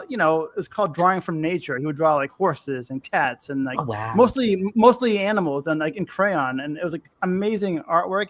And I found a recent one. Not to go on a tangent here, but she drew the only one of the only videos that exists online is him drawing a cat, and I thought he just drew from just knowing how to draw well, But as he's drawing this cat, he looks over to this. I think it was copying something, but who cares? It got me into drawing, So it was an awesome show, That's so cool. I'm definitely gonna check that out afterwards. Thanks. Captain Yeah, Bob. right. Yep. And Now, Robbins. have you done other comics, Orion, that are available anywhere? Yeah, I have some miniature comics that are in my zine section on my site. So I have a Okay. couple, like I have my gender gistery, which is like the gist of my gender, and it's just kind of like my experience in transition. That one is just a little mini comic, and that one's available as more of a comic form. And then I just came out with Me and My Shadow, which is a comic about my mental health journey. And that's available on my shop too. And that one is a specifically more comic driven zine too. Gotcha. So it sounds like a lot of Shadow it sounds familiar too, though. I think I've seen that somewhere in like have you? the Twitter timeline. Like, yeah, that one rings a bell. Thanks. Yeah. It was. We just recently released it for Mental Health Awareness Month in May, so it was a really fun one to be able to get to do, and we kind of knocked it out in one night. It was one of those ones where I was like, I need to do this on my to-do list, and then I just was like, the day before the event it was supposed to go, I was like, drawing like really fast. So it was really fun. And I think that's where I saw it. It was from Mental Health Awareness for May. Yeah, so I absolutely. think that's why it rang a bell. Is that it was very recent and very familiar. Yeah, we just came out with it, so it was a real fun one to do. It was something that had been sitting in my heart for a while, that I really wanted to talk about that subject and kind of get that personification of depression out into like the little shadow creature and conversing with it and then feeding it properly, and then it's a happy ending at the end of it. So but I think also like just mental health and comics, they kind of go hand in hand. Absolutely. I think in the very early days, Keith, I don't know if you remember, but we had God, I forget her name, but we had her on and we were talking a lot about mental health awareness in comics and how it went hand in hand. God, Marnie. Marnie. Yeah. And so it's really nice, Orion, to see that you're advocating and you're creating and you're expressing yourself through comics and you're bringing awareness to that regard. Yeah, absolutely. Because like mental health meds and just getting to be on the right hormones and getting my transition really changed my life. And I just want to like give back to the community that saved me and like make comics that breathe life into these stories that don't get a lot of mainstream recognition. And also just like showing, like, I like to just welcome people into my life. I'm an open book. So I like to help people in their own journeys by just being honest about my own. So. That's fair. I don't want to pry and I don't want to ask, over ask of you, but can you share a little bit about your personal experience for anybody who might be watching that, they might be able to take something away from that? Yeah, absolutely. So like, basically like, when I guess like it all really like was when I first was in college and stuff. And that's where everything kind of, you get stressed out so much in college that everything kind of comes to a bubbles to the top, and you have to deal with most of your life stuff. That's kind of a common time that a lot of people deal with mental health diagnoses, as well as any kind of like coming out and stuff like that. So it all kind of happened at the same time. College I thought was really hard, but it was life-changing more than it was hard. It was just a lot of challenges. And then once I really was able to speak out and I went to the resource center in Dallas here, I just talked to them, and just talking to someone really gets it out of your brain. And even if you're just talking to like friends and stuff, like I came out with my friends first and then socially transitioned in 2014. And then I got hormones in 2017. And so that was really life-changing. And I was just finally able to be who I actually was meant to be. And I took a long time in college. So if you are in the journey of college now, don't give up. It's really hard, but it's so worth it. But even if you don't go to college, just being in the artist journey is like, it can be really daunting at first. But it's something that is worth it once you start sharing your story and just connecting with other people. That really helped save me, was just being able to draw things or write things or make things that connected to people and help them like see who they really are. Because that's what art did for me. Was I drew for myself first before I was able to draw for other people. And just being honest with yourself and letting your art like help you visualize who you want to be was a big thing that saved me during the darker times. Was like, I would use art to be like, oh, here's how I want to look in 5 years, or here's my ideal self, or here's these characters. I still have some characters for a webcomic I'm working on called Another Side that I've been developing since about 2017. And it's going to be like kind of basically a mental health journey, but also like a coming out story type of long form comic. And that, just working on that, even though I didn't publish that yet, that gave me just something to hang on to when things were hard. Just having your characters that you want to keep telling your story through, and that helps like compartmentalize a lot of the stuff that you're dealing with that seems like when it's in your head, but once you get it on the paper, it really starts to make sense. Once you get things on paper, in text form, talking to somebody, and just reaching out to people is the most important thing. Those characters take over a little bit, though. They right? do, they live in you, bit. and they want you to make their story. And I mean, even then too, like when my just slight content warning of a pet death, but when my cat died, she was like my familiar, and I wanted to in the webcomic story, I'm going to make her a character, but her spirit kind of goes, okay, well, I'm tired of waiting for you. And she jumped over to my mom, who's written amazing stories too. She's an author now. Cool. And she's written Pepper the Magic Tortie, which you can find on Amazon. So cool. that's, as like you said, they live in you, and they sometimes live in your family too. Like they jump. and so she became a character in my mom's books. And she's awesome. My mom's name is June Triana Shayada. You can find her books on Amazon, and they're so cool. She writes for 4th grade and up, and she's written 3 books already about the magical tortie cat that we both had. So it's really cool to see that. So it's awesome. Do you illustrate for her books? No, she illustrates them all. She's a beautiful, wonderful illustrator. I love her work a lot. Oh, cool. So it runs in the family. I was going to ask. I was going to say, okay, yeah. so did that a little bit of that permeate down? The apple didn't fall too far from the tree? Mm-hmm. Yeah, it's really fun. I love my mom a lot. She's always supported my art ever since I was a kid, and what about the one to be able to push me towards that. So what about collaborations? Would you ever collaborate with your mom on a book?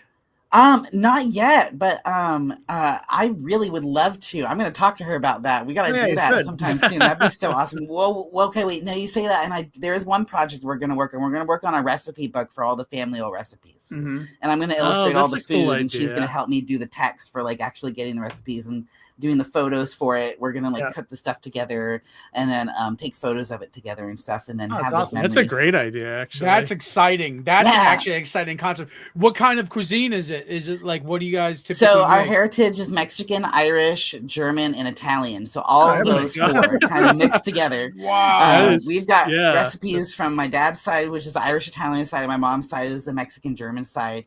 And so we have like famous guacamole recipe, famous enchiladas. Oh, We've got Johnny's corned beef and corned beef, and stuff like all that kind of stuff. My mind is blown geographically. Geographically, how those pairs are paired up. Oh, I know, it's wild. Well, one more time. Wait, your mom is what? My mom is Mexican and German, and my grandmother was in Germany, and my grandpa was stationed there after World War II. I knew the military had to be involved. They met. So you can read. You can read about that story of my side of the family. My mom wrote this amazing book called Powerless in Poland, all about my great uncle who just passed recently, about his amazing story of survival with his family during that time. She is really good at writing. It's a historical fiction, so it's made into it's from real life, but it's made a little dramatic in certain ways. Gotcha. To kind of make it an entertaining story. Get it more engrossing to the reader kind of thing. Absolutely. Yeah. And it's really beautiful. She did such an amazing job, and people really love that book. And so you can learn a lot about that side. And then it talks at the end about how my grandpa met, or my grandma met my grandpa and all that stuff. And it's wonderful. So look, she's writing love stories too. I know, it runs in the family. The one you made. That's awesome. It's so great to hear that you have such a culturally diverse, rich background. Yeah, it's really fun. It's been fun growing up with it. I'm like 90% Italian. Oh, that's awesome. There's a little bit in there, but it's just so cool to see that, because I always try to pepper and let a little bit of my culture permeate, even if it's not very obvious. There could be something sliver in there, if you make the connection. So really cool that you do that. And really cool that you're honoring that through a piece of work. Yeah, we really want to. I want to. That's going to be probably our next larger project. Is definitely going to be that one. Do you have a specific dish that's your favorite, or that you can't wait to do? I would probably the guacamole is killer. Like I just can't go away with that. Is it a secret you can share? Is it like something unique, or is it just this is the definitive recipe? I'm trying to remember if there's anything in particular that makes it super special, but it's just a very good recipe. Like it's kind of like restaurant style guacamole. I've always said a little bit of tequila. That's something that they never put it. If you put a little bit of tequila in your guac, good. Magnifique. That's awesome. I think, there's. I think. I was just gonna say the only other one is. Oh, go ahead. Sorry. Go ahead. I'm sorry. All right, go on, Harry. You go. Oh, all right. I think I was gonna say is the potatoes and eggs one that my grandpa makes, and that's it. Oh, nice. Oh, nice. That does sound good. That sounds good. Harry, what were you gonna say? I think as you're illustrating this cookbook, you should also cook as you're doing it. You can do like a dual show. You can do like a drawing and cooking show at the same time. Yes, that'd be so cool. Yeah, Cool actually, that would be dope. Yeah, that would be pretty cool. Yeah, we're planning on definitely cooking them together. That'll be so awesome. We want to get photos and then illustrations to go with it. It'll be so I'm fun. coming over, Orion. I'm going to book my ticket. That way I can eat some good food with you guys. I guess before we run out of time, we should take a look at the book. Yeah. Let's pull up the page. Right. Yeah, let me see. I have the website.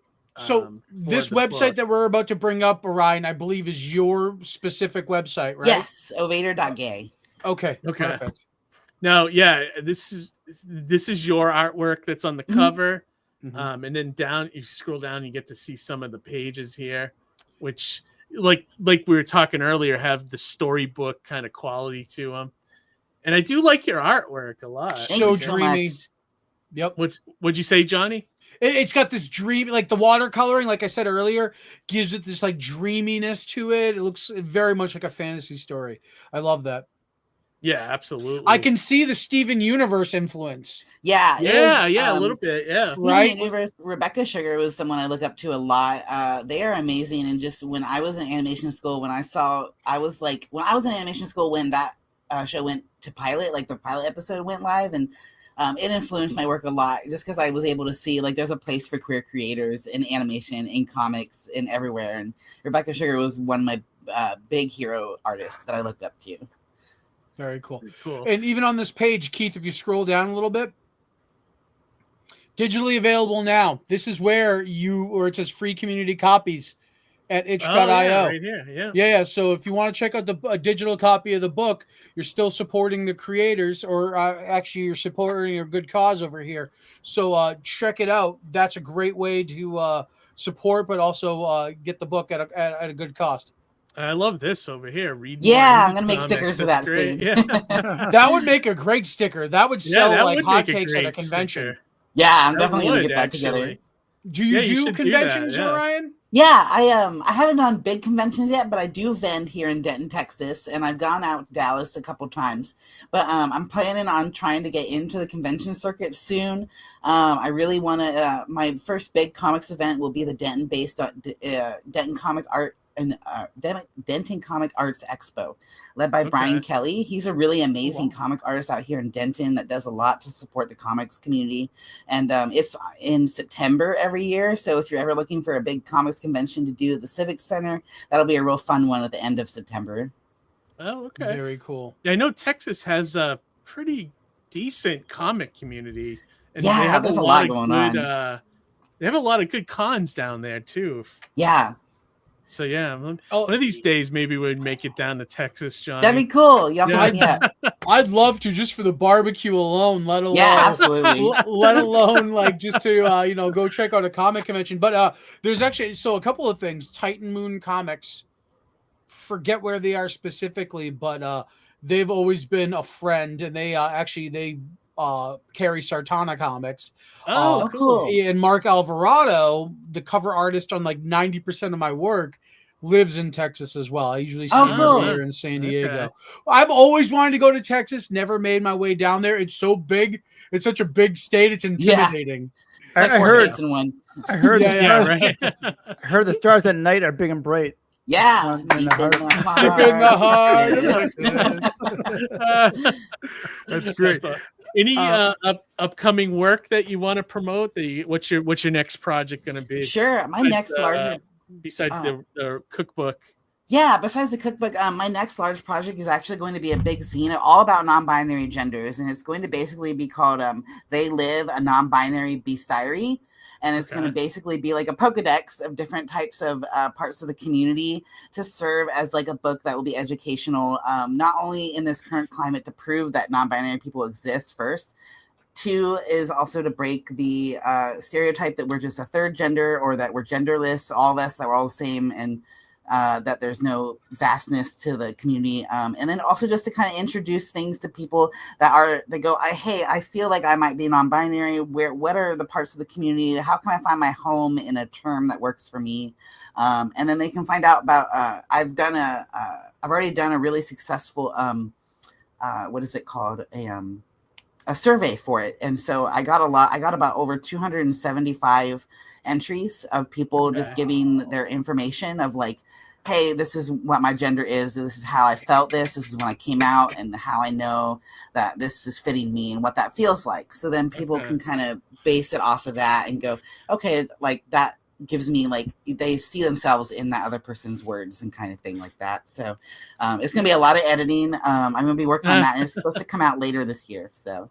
Oh, cool. Very cool. And then anybody, do you where do people find you social media wise or anything like that? Yeah, you can find me at Ovater, so OVAETTR, anywhere on the internet. The only place I'm not at on Twitter is because they banned me for being trans and loud there a long time ago. Oh my god! They really?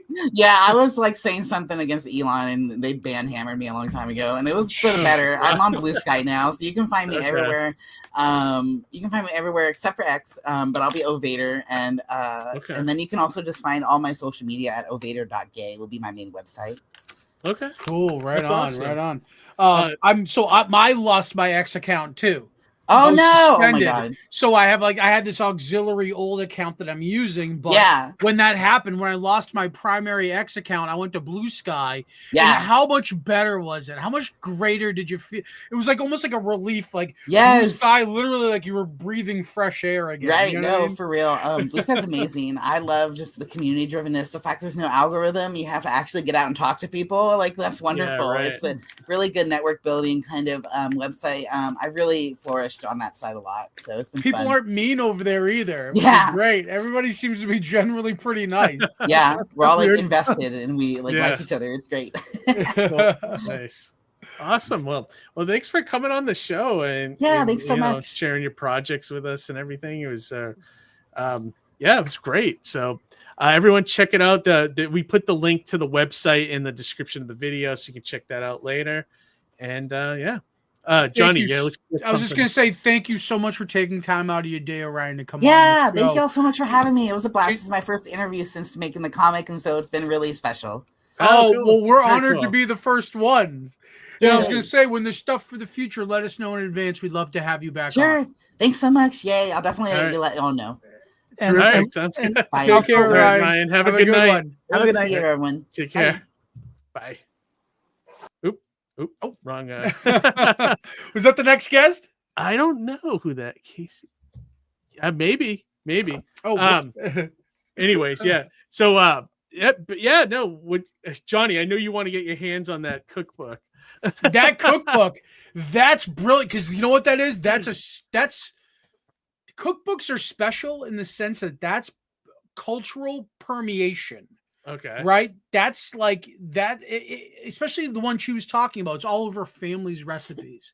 And that's like several different, think about German, Italian, Mexican. There were so many different cultures. I can only imagine what Christmas Eve looks like at their house. You know what I mean? Yeah, right. Yeah. I know. I can't imagine what Christmas Eve looks like at your house, Johnny. I'd love to come over there and sample some Italian cuisine. You know? It's all seafood on Christmas Eve because it's you guys do the real traditional, the real deal. Yeah, exactly. Yeah, wow. Maybe Is I that don't want to go there. Is that the same for Greek culture, Harry? For Christmas? Do you guys do like seafood on Christmas Eve? No, No, Okay, I mean we're big on seafood, but I don't. But not. It's not like a traditionally, Christmas Eve thing. No. Okay, yeah, that's Italian culture thing. Mm-hmm. but we're neighbors, though. Whatever. We're all, Yeah. It's all the same. It's all the same. Yeah, you come over for some bass, and I'll come over for some lamb. Yeah. Okay. There we go. Yeah, so we got a few minutes before the next guest comes in. Anything you guys want to promo this week? Why we got a free minute here? Or I thought. Well, I don't have anything. I thought it would be an action-packed, 2 action-packed. It is. We got a little break here. I yeah, figured we'd talk whatever. It's nice to have the breathing room in that regard, right? In between interviews, absolutely. just to kind of mentally reset. The only thing I can really share is that I booked my flight for San Diego. Oh, cool. So I have my dates. I mean, I'm going to be there obviously for the show, but for any West Coast folks that are out there, I'm going to be in town from the 15th of July to the 28th of July. You heard that right. That's so 2 full weeks. Wow. That's in awesome. San Diego. That's so awesome. If you're like I said, if you're watching and you're on the West Coast, I'd love to see you. Very cool. Love that. Only thing I was going to share is Plastic City's pretty much sold out. Nice. And I was going to show you guys the guest list for. You got a few more signings this recently, right? What's that? A few more what? Signings or guests coming to the. Yeah, we added Dick Terhune in the last couple of weeks. He's a voice actor and voice artist for he worked on Transformers, Cyberverse, and he works on a bunch of video games. And very cool. Yeah, so that's kind of cool. We got him. I'm excited about Dan Larson from the Secret Galaxy YouTube channel. And of course, Philip Kennedy Johnson. We got these 3 wrestlers coming. Nice. And then Nunzio, that's who Brian was talking about. Right. He's a great guy. And Rick Parker, I'm excited. He's new to our show too. He's the guy that did the art for the Beavis and Butthead comic from Marvel. Yeah. Wait, was he in Haverhill? No, I've never met. He was at Little Giant. Oh, okay. But I was like, oh, he'd be great for our show. So we finally got in touch, and got Larry Stroman coming back. Nice. I love Larry. Larry's good. So I remember having a conversation with him because we were both going to be going out to San Diego shortly, and he was talking about how he always stays at the same hotel wherever he goes. So it's same brand of hotel, so that very frequently he'll wake up in a hotel room and forget what city he's in, like a rock star. Oh, Jesus. Because all the hotel rooms look the same. Yeah, like he's the same. always Yeah. in the same hotel room. That's So awesome. what a great guy. Awesome artwork. Some of the best art in X So Factor. easy to talk to, too. He's such an easy guy to talk to. Absolutely. Some of the best X Factor artwork was and his artwork, his original art at his table, he sells at a really great price too. So definitely worth checking out. A lot of people are excited I'm bringing him back, Yeah, for sure. And J.K. Woodward's never done our show, so we got him. That's My cool. buddy Matt, who just his book dropped from Simon and Schuster last week, so it's cool to have him come to the show. Is he bringing the monkey with him, or is he bringing the monkey with him? JK, he should. And then we got Will Murray. Will's always great. Will Murray, if you don't know, creator of Squirrel Girl. Yeah. He created Squirrel Girl. Yeah. Think about that. That's dope. That's awesome. He also wrote a book. It's a pulp novel that was Tarzan meets King Kong. Yeah, he does a lot. He does a lot in the pulp field, actually. One of the things I love that he did was the Destroyer comic from Marvel, based off the Remo Williams series. Remo Williams, yeah. Speaking of which, Joe, Rich, Jeff, all our favorite creators come in. So we're pretty packed this year. Matches. Dude. Yep, we got Tim World Jones. famous Tim Jones. And Lucky Pro, of course. And then look at just the list of creators and everybody coming to the show. It's gonna be awesome. It's gonna be great. Wow. So yeah, I'm excited. I think this year's gonna Could be our best, one of our best. For sure. Yeah, it looks like it's going to be a good time. It should be. I'm excited for it, and and it might have another Plastic City Comic-Con exclusive comic as well. Oh, nice. And it looks like this time it could be Teenage Mutant Ninja Turtles book, like I think they said it might be the Shredder one shot, but I'm not sure. Whoa, that is awesome. So there'll be an exclusive Plastic City Comic-Con cover for that. I'm That's waiting for be more cool. details. That's going to be the hot item at the show that everybody's going to go nuts for, is that TMNT cover. You're going to have TMNT heads coming out of the woodwork from everywhere looking to get that cover. Yeah, absolutely. That cover is going to be hot. Well, hey, look who's in the chat. Dean Haspiel. What's up, Dino man? himself. Good to see you, What's up? Dean. I got to reach out to Dean soon and see if we can get him to come on the show. Him and his podcast partner. I think that'll be awesome. Yeah, he just did an exclusive cover for The Pedestrian, Sean Van Gorman's book. Yeah, I keep hearing about that book. Oh, it's great. And it's actually Ringo nominated, so I highly recommend. Really? It's open right now, so go vote for The Pedestrian on the Ringo nomination website currently. And I hope those guys win, because that's such a great book, and Netflix needs to make that into a TV series. Okay. Yeah, but not to bury Dean coming in, Pedestrian rocks right there. Yeah. Dean did such an awesome piece for that book. Okay, I'll have to go look at it. So cool. And he said, "Let's chat on your show soon." Yeah, absolutely. We'd love man. to have you, Dean. I will shoot you an email soon, and we'll set something up. We'd love to have you on, and your podcast partner. I'd love to talk to both of you guys. I think that'd be great. Yeah, we'll clear a Monday. We'll do an off Monday, Johnny. We'll do a special Monday for that. Yeah, because I'd love to dig into Dean's career and everything. A lot to talk about there. Influence, all that stuff. Awesome. Yep, all right. So moving on with our interview chain, we got 2 more guests tonight. Big fan of this next book, by the way. Exactly. Now, earlier in the show, Dan Price had jumped in the chat, said to check his email. So he can't make it into the show tonight, but it's going to be one of the other homebrewed character or creators coming on to promote for Dan. Oh, okay. Yeah. So let me see. Sweet Vito Delisante. I would love to wax comics. Yeah, let's do it. Yeah, I'll reach out tomorrow or this week, and we'll set something up, Dean. I'd love to have you on. All right. So without further ado, it looks like it's Casey Allen. So let's bring Casey Allen into the show tonight. Casey, what's going on? Hey guys, I'm actually co-writer of Bigfoot Knows Karate. So gotcha. Yeah. Okay. All right. I thought it was going to be one of the homegrown brood guys. I think he had mentioned Chris or something. And yeah. No, that's good. You guys I'd rather have somebody that's connected to the book, closely. That's great. Happy to have you, Casey. Oh, I'm stoked, man. I like the shirt. Oh, thank you. Let me make it big. I'm not sure what it. Oh yeah, that Bigfoot. Yeah. Marketing, branding. Very nice. Gotta get it right, man. You gotta show people. I love it. It's got like the Feed Club Misfits logo. That's really cool. Oh yeah. Dan, that's Dan's. Dan is a designer by trade.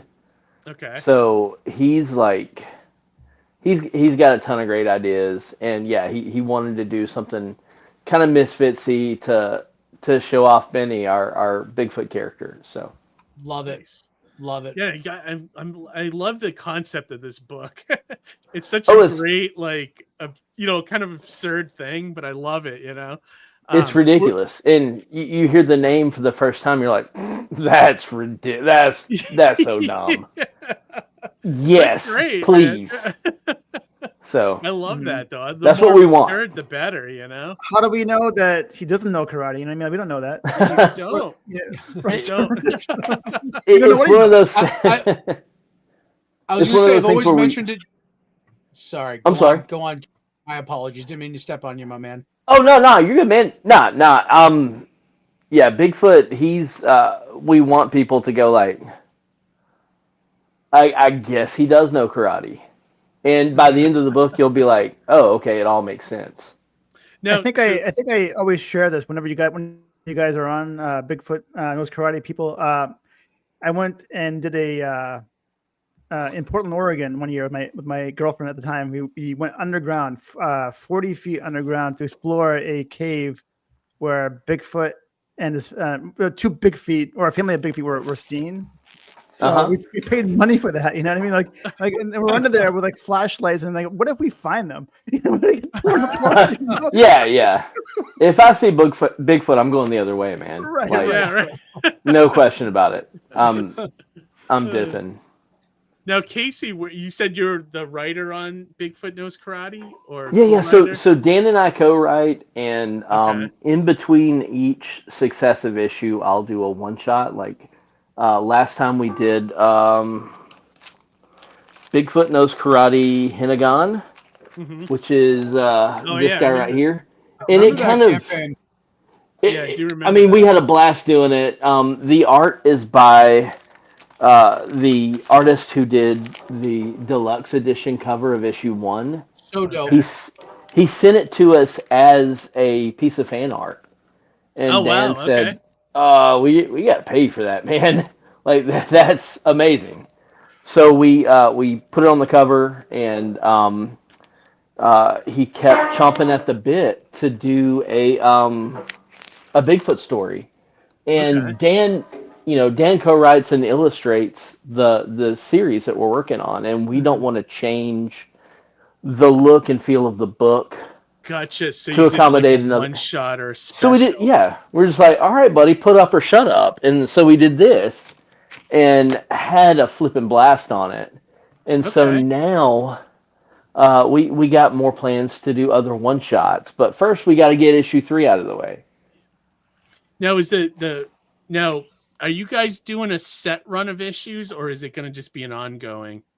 5 issues in this arc. I got you. And then, if we want to later, we can do more stories with it, and we have some stuff planned out, some really fun ideas, and but we want to tell this one story with Bigfoot, and the good thing about Bigfoot is he has existed from the dawn of time.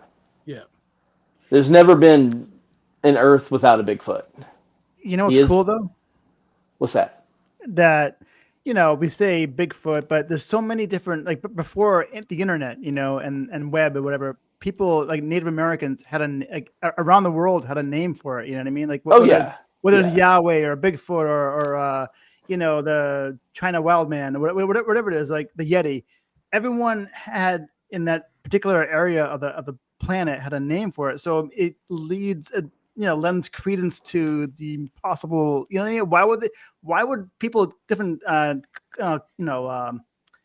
Native Americans around the world have a name for it without even contacting each other? You know what I mean? Like it's part of the monomyth, man. Right.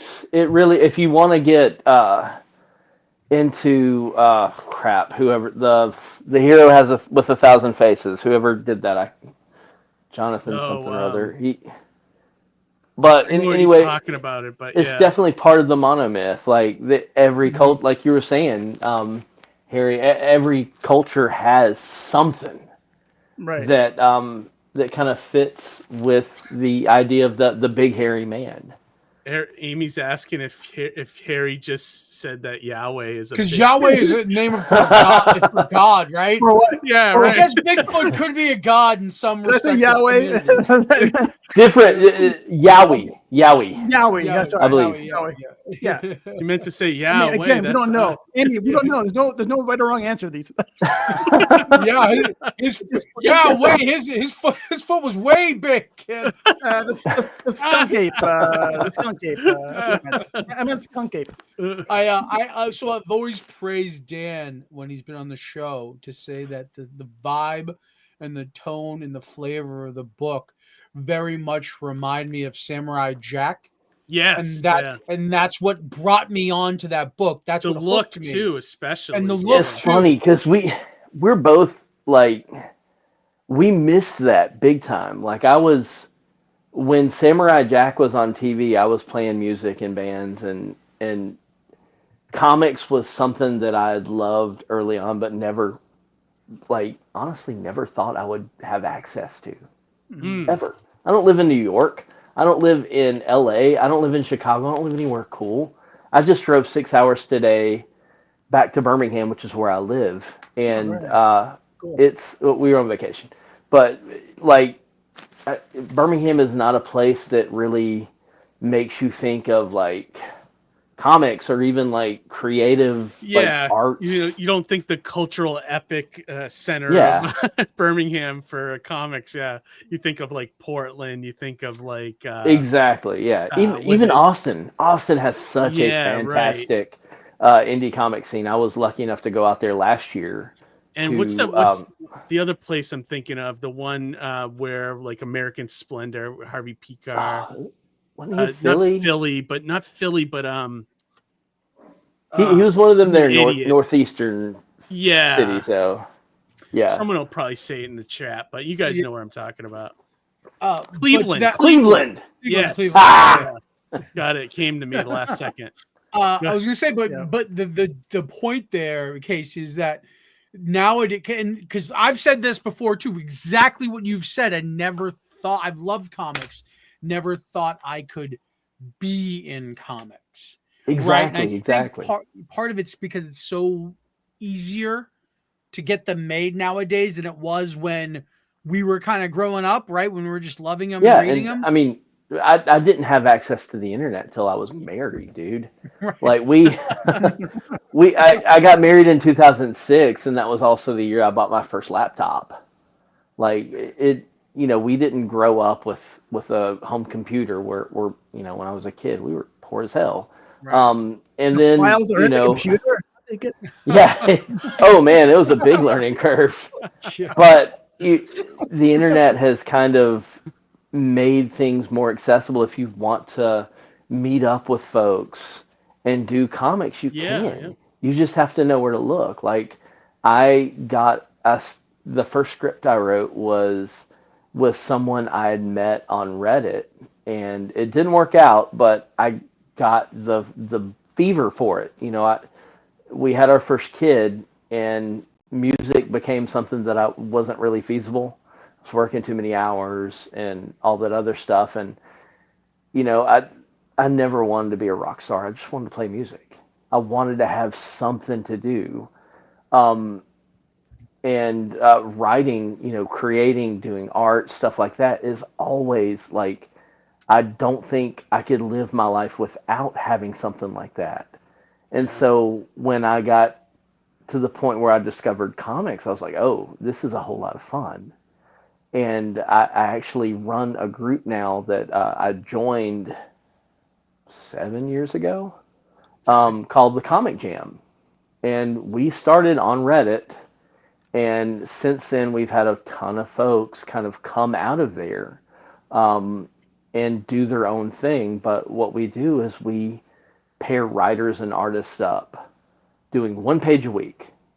Everybody votes on a theme. They get a week to write about the theme, and the artists get about a month to illustrate it. And so every week I will pair up artists and writers. Okay. And it's, check out our website. We're on Medium. We're on all the socials because you kind of have to be. I hate it, but it's true. I know, it's part of the grind now. Absolutely. But, as much as I bitch about it, like, I've met so many fantastic people on there. I think I met Dan via Instagram, and then he joined the jam, and then we worked on a tribute to...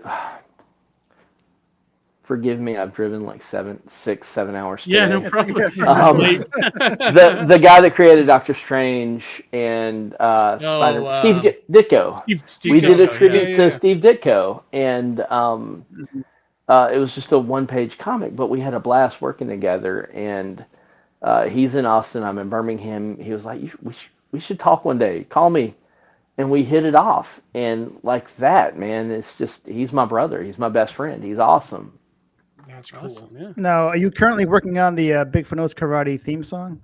over there? Oh man, Dan actually has a guy that is doing a song for us. So as much as you jest, really? yeah, Yeah. he's an Austin rapper or Houston rapper. I can't recall, but Oh, so it's gonna be yeah. like a rap song? That's great. Oh, I wouldn't have thought rap. I wouldn't have thought rap. If you think of Bigfoot Knows Karate, you think of the streets, my man. Yeah, I was gonna say even Samurai Jack had the kind of not rap, but it had like a hip hop thing. Like, remember But the theme song was like kind of hip hop ish. A little bit, yeah. It goes with it, like that. I think so. That's what we want. We want to get people to think, protect your neck. Love Wu-Tang. I was just gonna say a Wu-Tang joint. I want like out of this series, I want like spin-offs with other cryptids that know other forms of martial arts. I think that would be amazing. I think eventually, like we have Kung Fu Thulu, who's the villain in issue 1, and like we kind of started. We had the idea to let me just pull from my comics rack here. Not creepy, not eerie. Yeah, okay. Not Swamp Thing Green Hell. Let's see, where is the Bigfoot Knows Karate issue 1? Oh, right here. Sorry. In issue 1, there's the main villain is a guy named Kung Fu Thulu, and he is he's so flippin' fun to write. Oh yeah. When Dan and I so to talk about Kung Fu Thulu, you got to talk about how we started, and basically Dan kept posting this picture of this like badass looking Bigfoot doing kung fu moves or karate moves. I was like, you got to do something with that. That's too cool. Somebody's gonna steal that if you don't do something with it. Yeah. Shit or get off the pot. Can I cuss? I'm sorry. Yeah, of course. Yeah. Okay, yeah. Shit or get off the pot. Get something in gear. How can I help you? And I thought I was gonna edit it first. Okay. Because it's his baby. Dan is I think he went to school for like some form of writing. He's a very competent writer. I figured I'd be editing it or at least bouncing ideas off of him, stuff like that. And he came to me and was like, actually, can you help me co-write? And of course I'll help Dan co-write. I love Dan. Dan is rad. Mm-hmm. So we started thinking about, things to do, and Dan had an outline of a story that was like a freaking Bible. He had all these ideas for the series. And I was like, well, let's do the first arc. We need a villain. And if you're going to fight a guy named Bigfoot Knows Karate, he's going to have to have an equally ridiculous villain. Yeah. Sorry, there's some type of echo. You got an echo, Keith, again. Oh, is it? Okay, hang on. It's every time we bring up that page. Yeah, I don't know. You know what? How's it now? I think we're good. I think it's good. Okay. Cool. You have to mute it? I had to mute it, yeah. Yeah. Word. Sorry about that. Yeah. No, it's me. That's on my end. But yeah. The Kung Fu Thulu was my dumbass idea, and I wanted something equally ridiculous. If we're gonna name it Bigfoot Knows Karate, come on, Kung Fu Thulu. Yeah. I love that cover, by the way. That is, and that's Ghost House, and that's one of the exclusive covers you can get as an alt cover. Underneath that is Draw, Erase, Repeat. If that's his @ This artwork right here looks like Craig Rousseau, doesn't it? Ghost House. Check him out. It's Ghost House spelled like German style, like Hause. His wife is also a fantastic cartoonist. She does Litterbox Comics, which is like a family, kind of like a comic strip along the lines of like Family Circus, but it's cats. Oh, okay. And I've never been a big fan of like anthropomorphic animals or whatever, even though I write a Bigfoot comic. But Litterbox Comics is fantastic and it's legit funny. She's super talented. as is her husband, Ghost House. You could look him up on Instagram. He's a fantastic artist. Really good. I love this artwork. Yeah, it's very cool. Like I said, reminds me of. Have you ever seen the artist Craig Rousseau's work? Absolutely, yeah. He's a amazing. Guy up in our neck of the woods. He actually does a cryptid comic too. Oh, really? Yeah, it's called like Hapanauts. It's like if you took like the BPRD from Hellboy, and instead of like Hellboy, it's like cryptids that are protecting people. Oh, cool, cool. Yeah, so it's kind of cool. But yeah, no, these covers are great. I love this image kind of one where it looks like that one's really looks cool. like, was it Stephen Platt or something? That's exactly what. Yeah. And Dan himself is a fan of Stephen Platt, so I think when Dan saw that, he probably flipped out a little bit because it's a great image. I mean, that artist is fantastic. Draw, erase, you guys repeat. got some good stuff, good art on this book. Yeah, and that's in the interiors. That's Dan Price's art, and cool. we really had a blast putting the story together. I've issue 3 out of 5. A lot of things are being answered. Okay, that goes but we're. I'm sorry. Looks like her, yeah. Goes with the Khazarian. Oh yeah. Kind of looks like her a little bit. Yeah. I like that. Absolutely. A lot of questions are being answered, but also we're broadening the story a little bit, and the more things we're able to kind of point out happening, kind of enriches the greater story, I think, and we've really had fun with this. And of course, given the title, is action from stem to stern. Yeah. Well, I was going to ask about the title. I know Dan. I was going to ask Dan this tonight. I know he's like a jazz fan or whatever, but the absolutely blues fan for sure. Right, the blues. Yeah, blues. So a Hellhound on my trail is from that song from Hellbound on My Trail by Robert Johnson. I saw. Absolutely, yes. So what came first? Did that song by Johnson inspire the title of this book, or are both things being trailed by something? Hellhounds and whatever, like fears trailing both of you, or things. Dan really wanted to do some, like he wants each issue to be named after a song. Oh, okay. And when we came up with this story, he was like, "Oh, you're getting firewolves? Oh, Hellhounds on My Trail, absolutely." And also, they're not firewolves; they're hellhounds. So,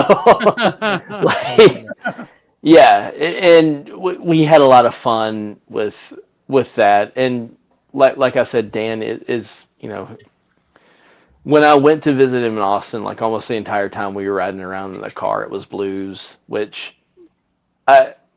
it's rare that I find somebody that kind of appreciates it along with me. So yeah, right.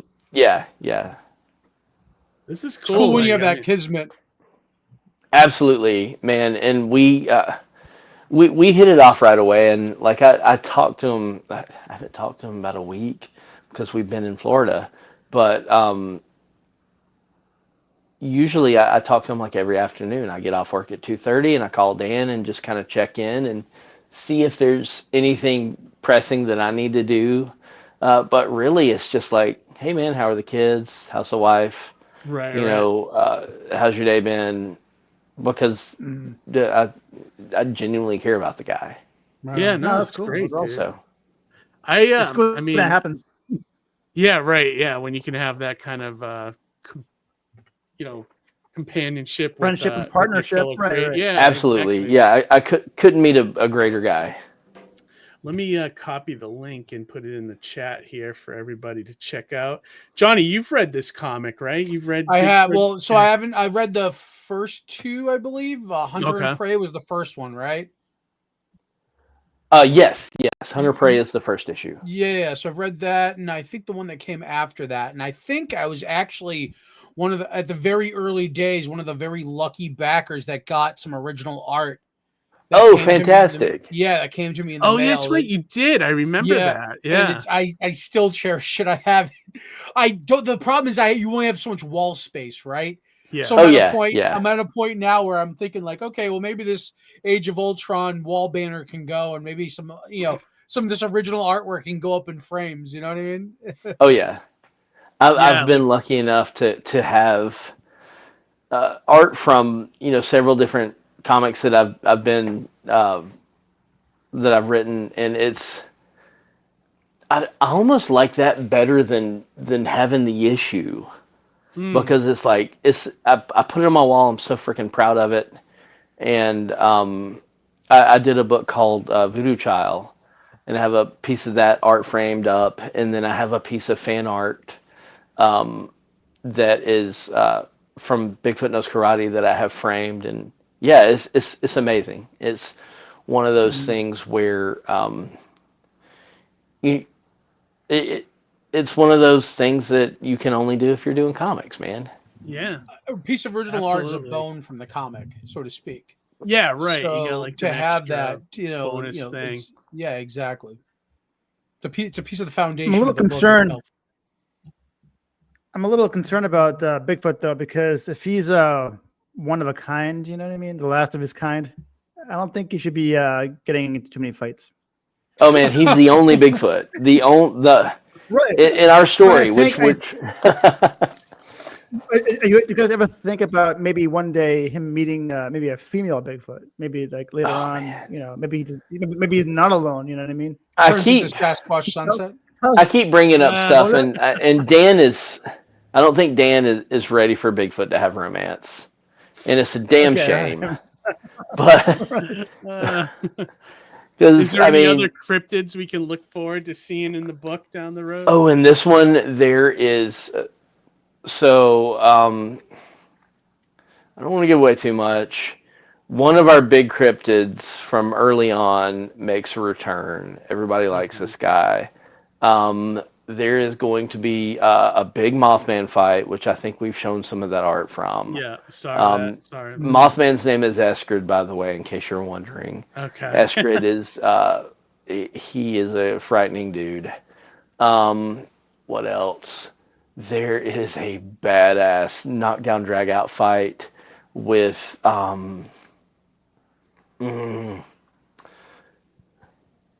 driving brain. There's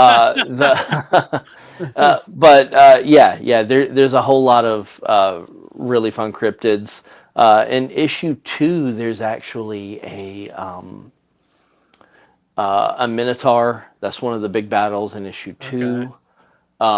There is from my people. Oh yeah, are you Greek? I am Greek. Nice. You can't tell by my last name here. But it looks like a long Irish name, but it's actually a Greek name. Best food. Best food. Oh, thank you. It's the best. I miss my mom's food. She's make a spinach pie, the lemon chicken potato. Nice. Yes. And if you go to any the only thing that I have left, all my family is in the old country. Only my immediate family is here, and I'll go to like a Greek festival to get some spinach pie, but they mass produce it, and it's like maybe a half-inch thick. Oh no! Don't mess up. I know, right? And it's all salty and.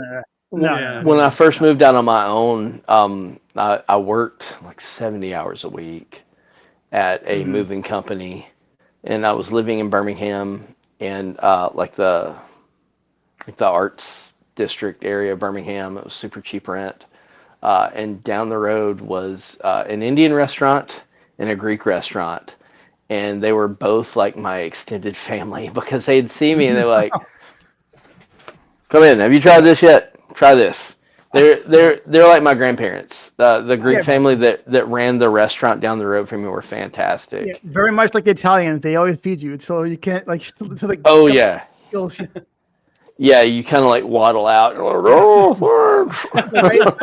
I actually had so when I was younger, I was a very very skinny, which is very uncommon in the Greek family, But and my parents would always make my mom especially God rest her. I love she didn't know any better, but she kept saying, "Harry, eat," And I would have a little bit, and I was done. I was full after a few bites, and I was done. I was so happy, I was fine.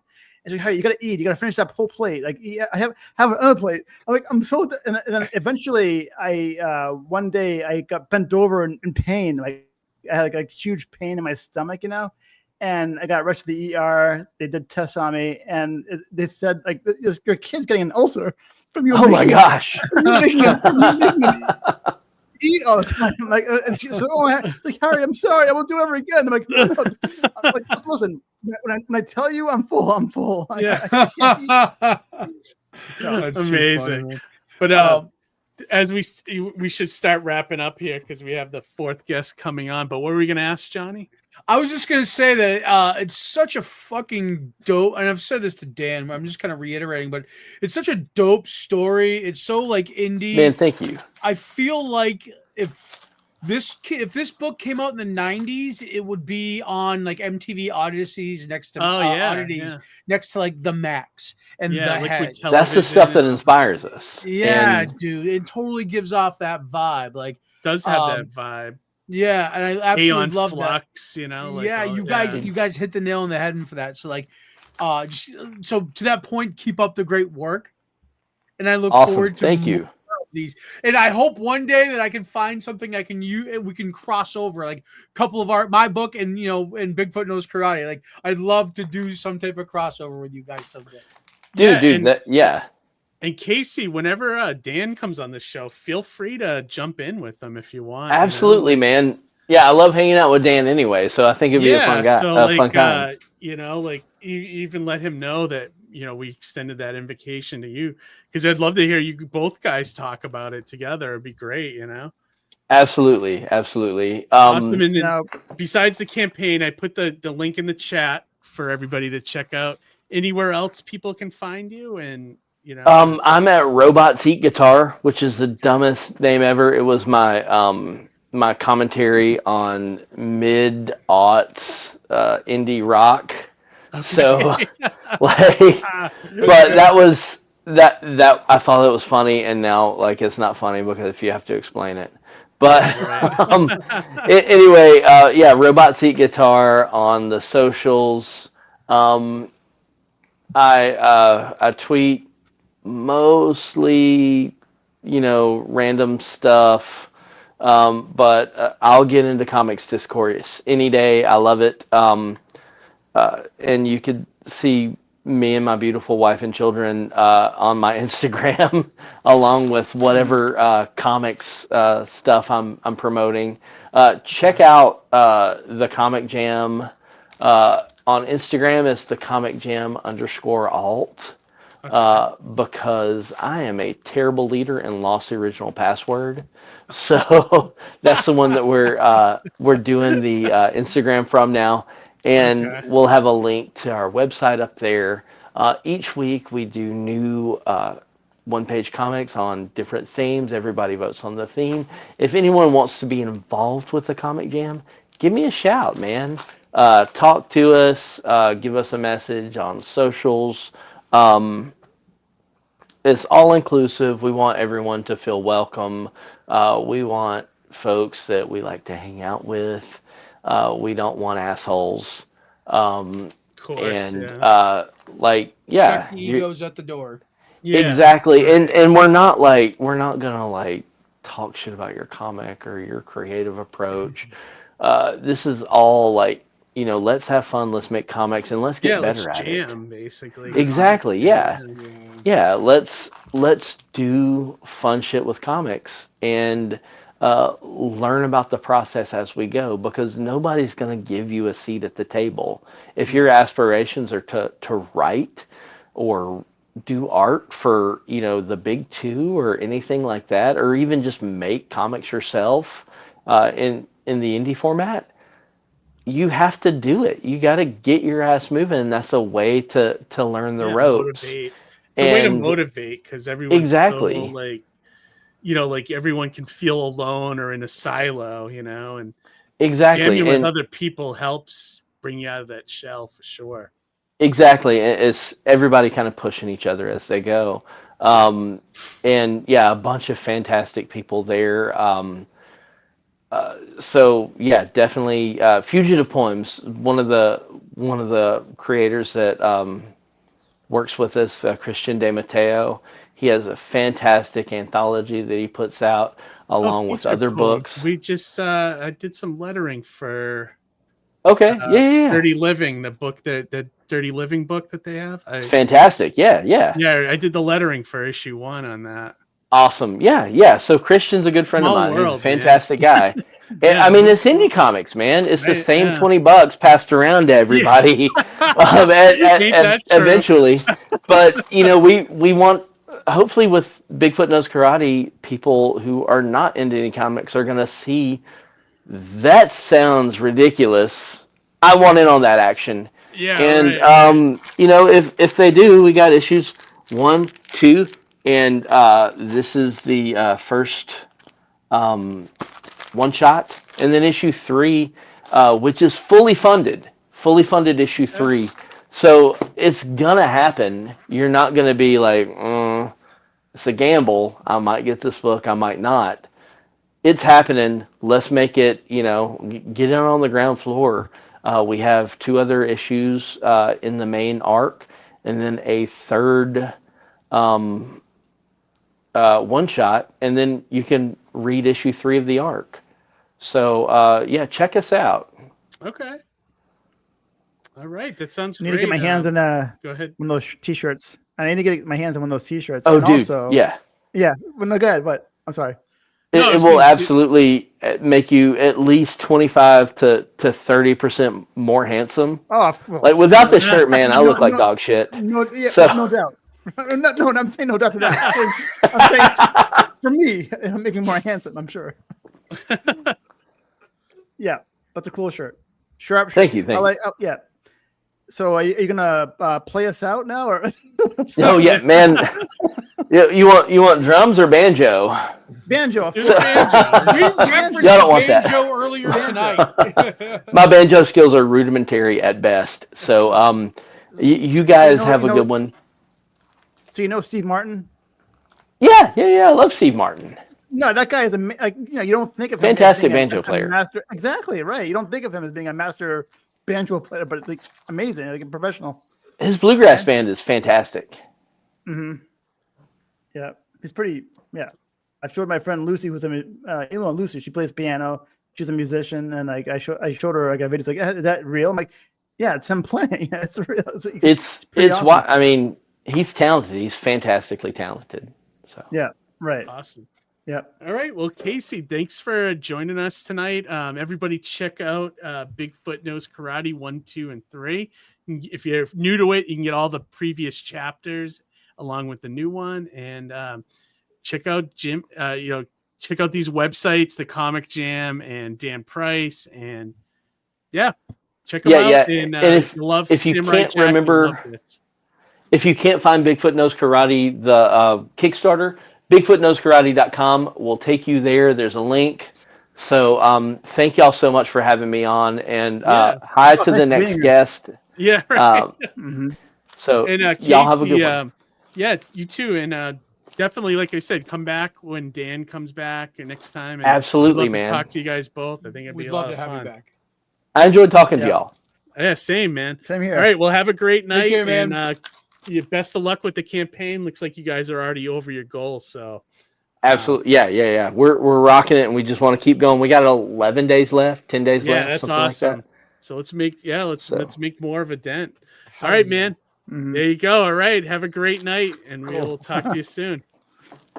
Thank you, guys. Y'all have a good one. Yeah, you too. See ya. It was so great having Casey on. Yeah, right. Yeah, right. Like, at first, I thought it was going to be another, one of the other homebrewed guys that, like stepping in for him or whatever. Yeah, and because I didn't check my email today because I was working at the store, so literally came home and went right to this. Yeah, one of those days. Believe me. Definitely. But yeah, the book looks great, and I wish them the best of luck, man. I think that's awesome.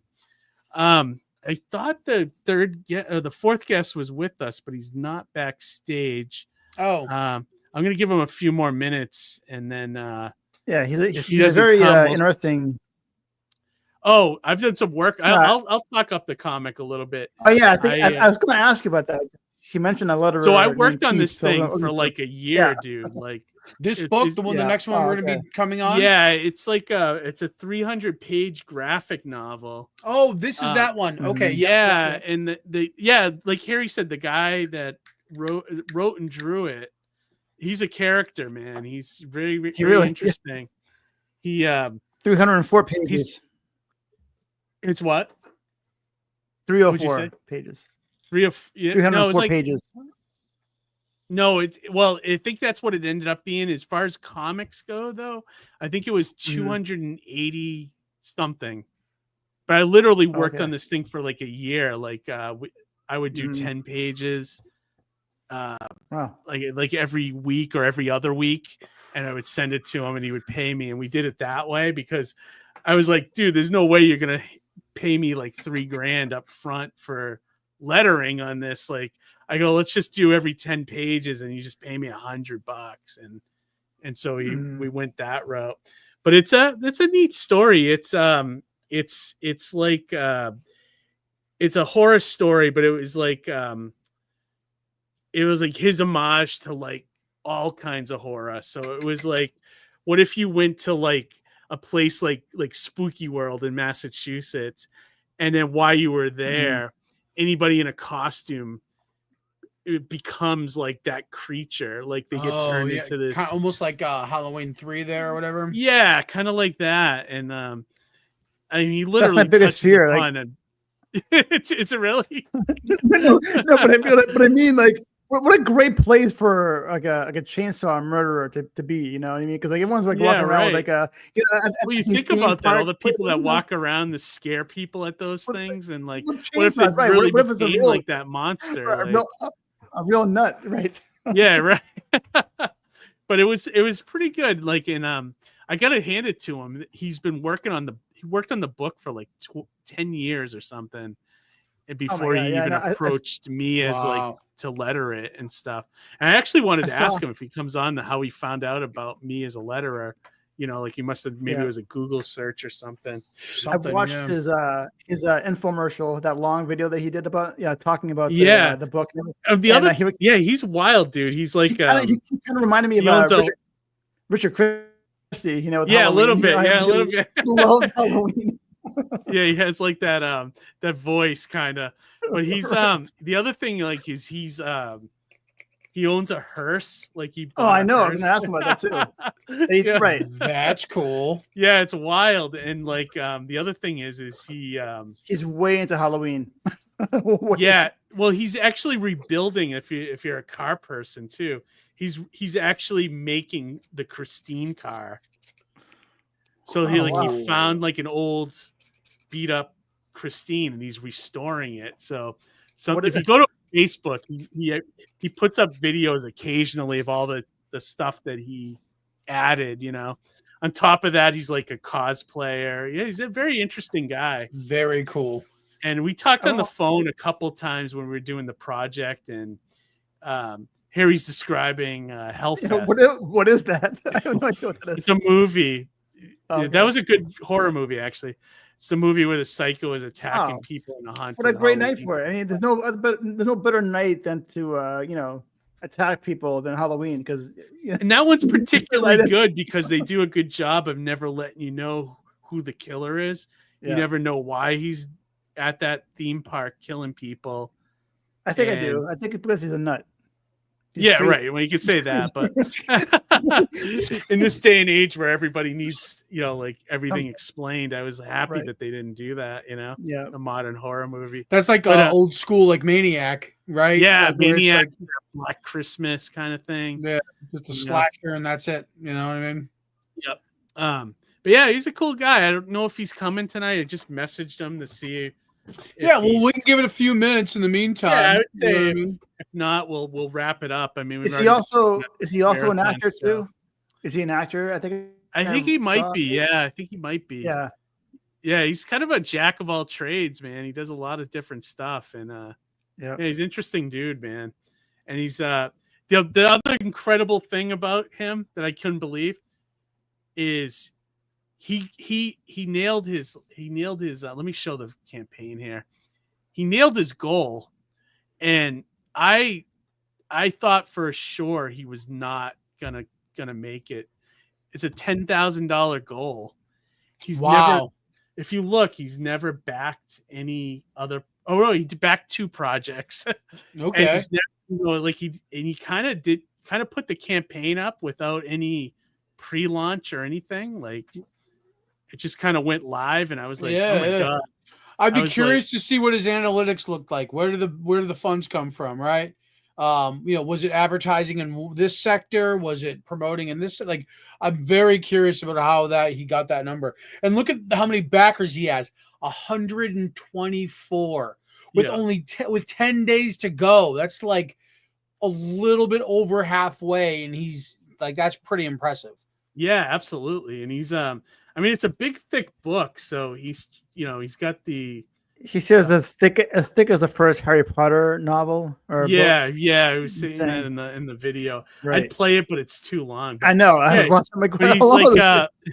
He's selling the hardcover for $60. So that's pretty impressive. That's not bad, and that probably helped push him to the that number, that goal, right? Yeah, but he's not a bad artist. I mean, look at I love this. That's a really wonderful piece right there. Like, yeah, isn't it? Like, and this is the big bad guy, this guy floating over here, Lord Orko. Pumpkin, I think he's called. Orko. Oh, look at that scarecrow. That's dope. Yeah, right. That's awesome. And you got all my my lettering messing up the artwork here. And I saw that he does traditional work too. He was saying in the video. That's pretty awesome. Yeah, it definitely does. Like, he's got, and I think he did something crazy like 10 different variant covers or something like that for this book. Yeah, I was like, oh my god, dude, very, very get a lot of stuff going on here. But yeah, no, it's fun. There he is with his hearse. Oh, that's cool. Oh, nice. That reminds me of the picture above that one, that Scooby Doo character, the sea underwater. Right, yeah. Oh, yeah. It has, this book literally has every monster or creature you could ever think of in it. Like, it's really like a love letter to Halloween and like the season. Oh, is that and Bigfoot everything. there? Wait, did I see Bigfoot back here? Which one? Right. This one? Right. Nope. Yeah. There you go. There it is. That's before he learned karate. No, you're right. Yeah, right. Or karate, I should say. Really karate. But yeah, no, it was a fun project to work on for sure. Well, and pretty fun. I will. I'll put the link in the Definitely chat one of here. my favorite holidays, if it is a holiday of the year. Halloween. How can you not love Halloween? Like, everything about that time of year, like the pumpkin, everything. Coffee. Yeah, and, that's like, actually donuts. probably will start happening in the next month or so, right? We'll start seeing all the Halloween stuff. Well, and maybe pumpkin August spice. By August. Yeah, it's usually that's July-ish that you might start seeing it. Really, that early? I think so. Yeah. After 4th of July, because that's the very next holiday, right? Yeah, yeah. Or what, Keith? Like, it's the Spirit Halloween stores start opening. Right. That's what it is. Yeah, those right. seasonal, Spirit Halloween stores that only pop up like, for 4 months out of the year. Yeah, right. There should be one in Salem, Mass, because it's Halloween 365 there. Yeah, all year. Like, why wouldn't you have one there at all? Salem is just spooky in general. Look, I'm going to Salem a lot lately, and just fucking being in Salem, I'm spooked. Salem's kind of crazy, dude. Like, I remember we went one October, and like I just watched, like, it was crazy. It's like something out of a movie. Like, like these religious nuts were like, set up like a they were standing on like a soapbox and like basically reading the Bible to like. Was it the Westboro Baptist Church? I don't know, but it was wild. We were watching it, and there was people yelling at them. It was like something you see on the news, and I was like, "Shit, this happened right here!" Like, so it's like a mecca for like craziness. Oh, I love that place. consistently every year, the Westboro Baptist Church, which are a very radical religious group, show up at San Diego Comic-Con and yell at everybody. Is it really? Oh Wow. God, it's the worst. And like some years they've had some really just horrendous like signage, things like that. But one of the years, why San Diego Comic-Con though? I think because people are dressing up and they see it as like this like pagan okay. kind of thing, right? But Johnny. But one year, like there was an opposing protesting group that were like cosplayers, and like where one side had a sign that said Jesus is coming, the other sign said Galactus is coming. It's so good. It's so good. Have you ever tried? Have you ever gone to Bagel World in Salem? I don't think I have, but now I don't think I have either. Johnny, you guys need to go. If there was one near here, I'd weigh 800 pounds at least, because it's like they make fresh bagels, 27 different kind of spreads, any kind of bagel you want. They have French toast bagels, salt bagels, egg bagels. They have like amazing bagels, and it's kind of like the soup Nazi of bagel shops, because you walk in there and you need to know what your order is, because the line is going out the door. It's always the case. Never. Like, usually on Saturdays, you got to get there, early and beat the line, because it's literally going out the door. It's right next to the Salem State College. So all the students go there. But they have 4 different locations. But if you're in Salem a lot, go to Bagel World. It's an amazing place. I go there and I go there and I get 3 kinds of I get 3 different sandwiches, but I can't decide. They have breakfast, lunch, So I just grab like a bacon, egg, and cheese, and a tuna. Yeah, tuna and pickles, or a salmon and lox, and amazing place. Like fresh food and fresh bagels. And where's the other locations? Like Reading. They're all in the North Shore area. Okay, North Shore area. But there must be Salem, because Salem's got all these nice little like foodie spots. I mean, it's a spooky ass town. Don't get me wrong. Yeah, but they've got some really cool, I think a lot of it has to do with the college, right? So there's this one place called Good Night Fatties.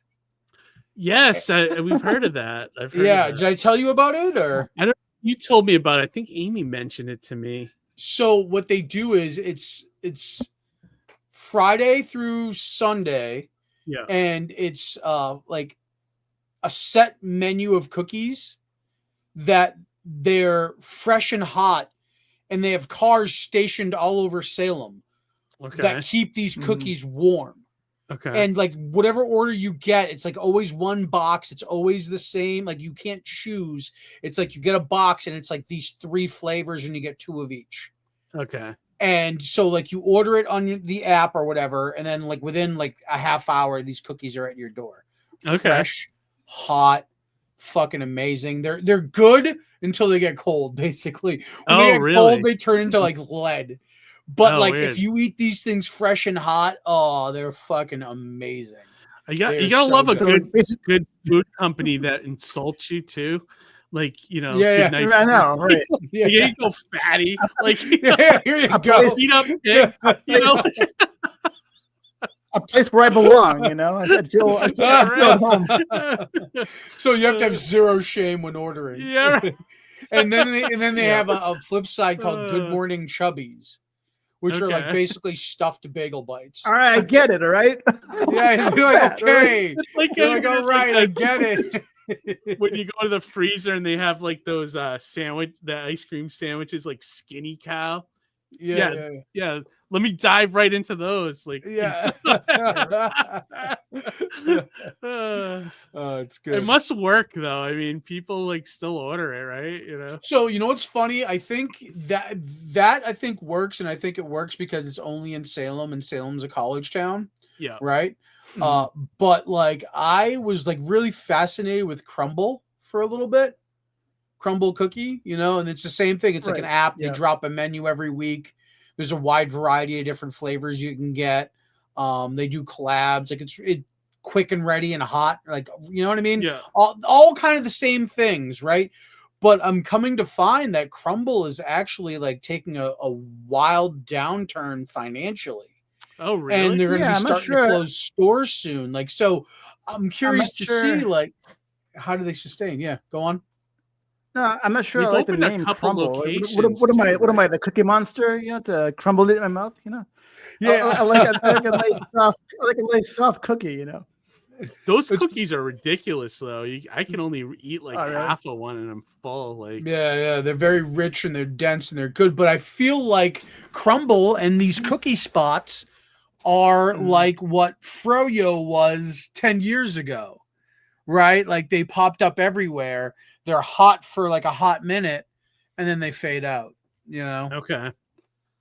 Yeah, no, I mean, they have one at Blackstone Valley, and I tried it not too long ago, and I like Crumble's really good. It's just, it's a good cookie, but it's just also like, oh my god, this is so bad for you. They're like, it's like so Amy bad said, for they're you. like 900 densely rich. calorie cookies. Like, Yeah. it's like half your day of nutrition in one cookie. You know, Right? like, Yeah, it's like nuts. fucking your dessert for the weekend. Yeah, right.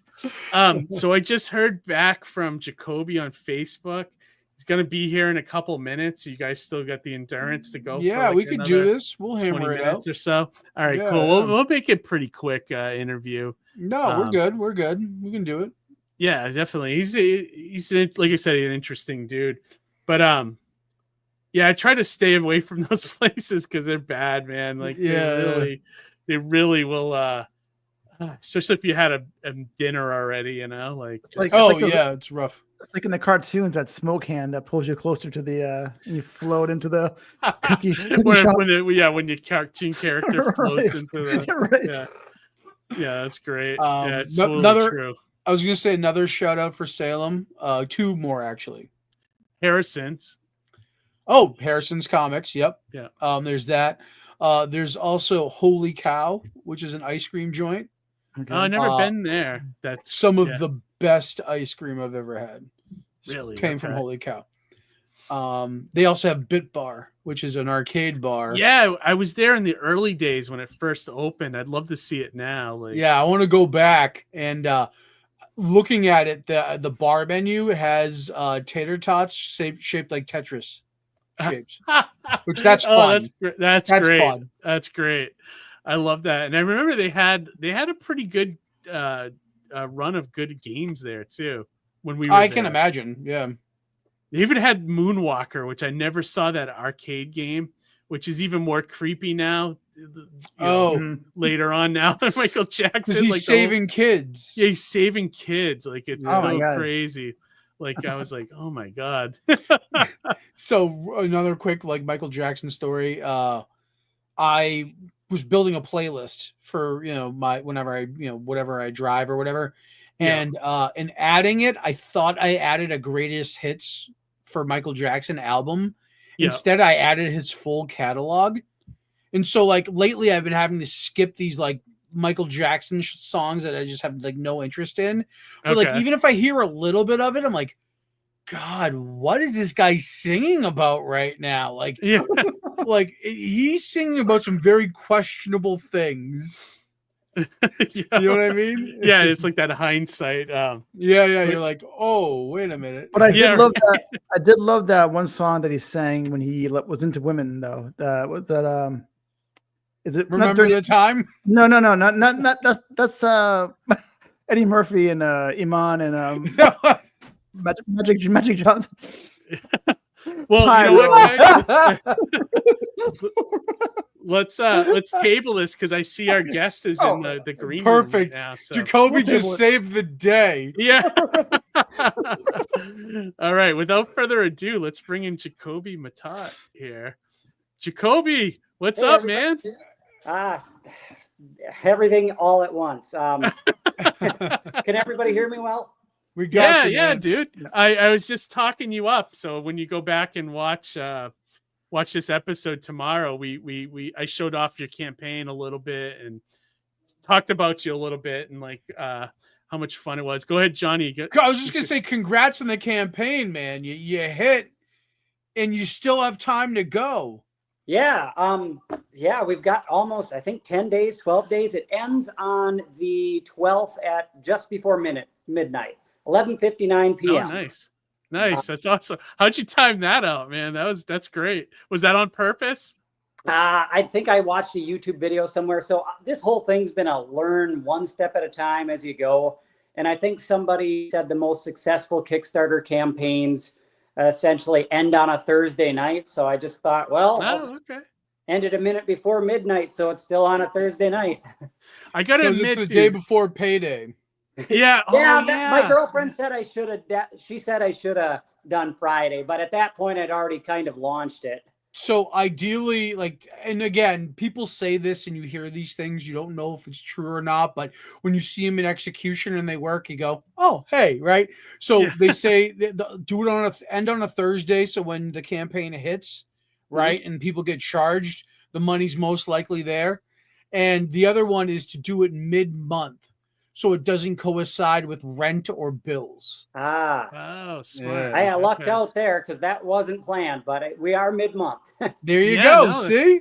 Aces. I gotta admit, too, for first time, congratulations. That's a lot of money. Like, when I heard your goal was 10 grand, I'm like, oh my God, that might be a little tough.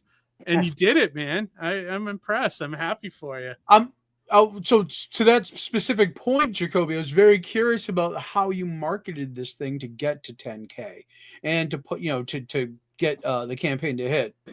Well, this has been kind of a passion project I've worked on for 13 years. People have probably heard about it through the grapevine, but I've not been one to like advertise a product that's not ready to go.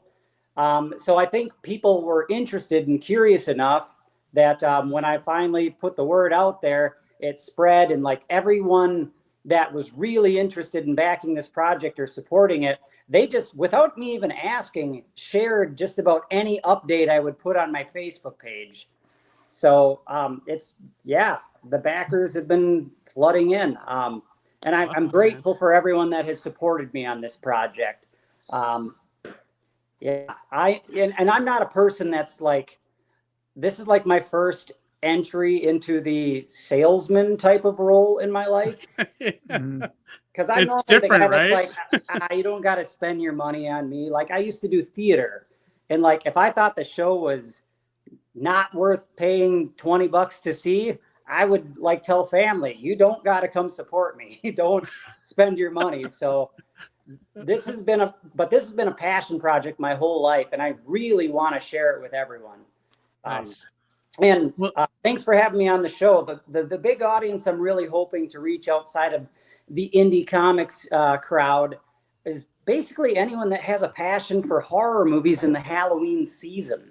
Yeah, absolutely, man. I was just going to bring that up, and like how you're a big horror fan. I am as well. And Johnny, I know horror. Yeah. Like horror. Harry, not so much, but well, for me, it makes me angry when I watch, because I'm like, don't go upstairs and don't go under the bed. They're going to find you. They're going to kill you. Don't do it. Like, but then they wouldn't have a movie. You gotta throw that out of the window. You gotta have dumb teenagers to get murdered. Exactly. Right.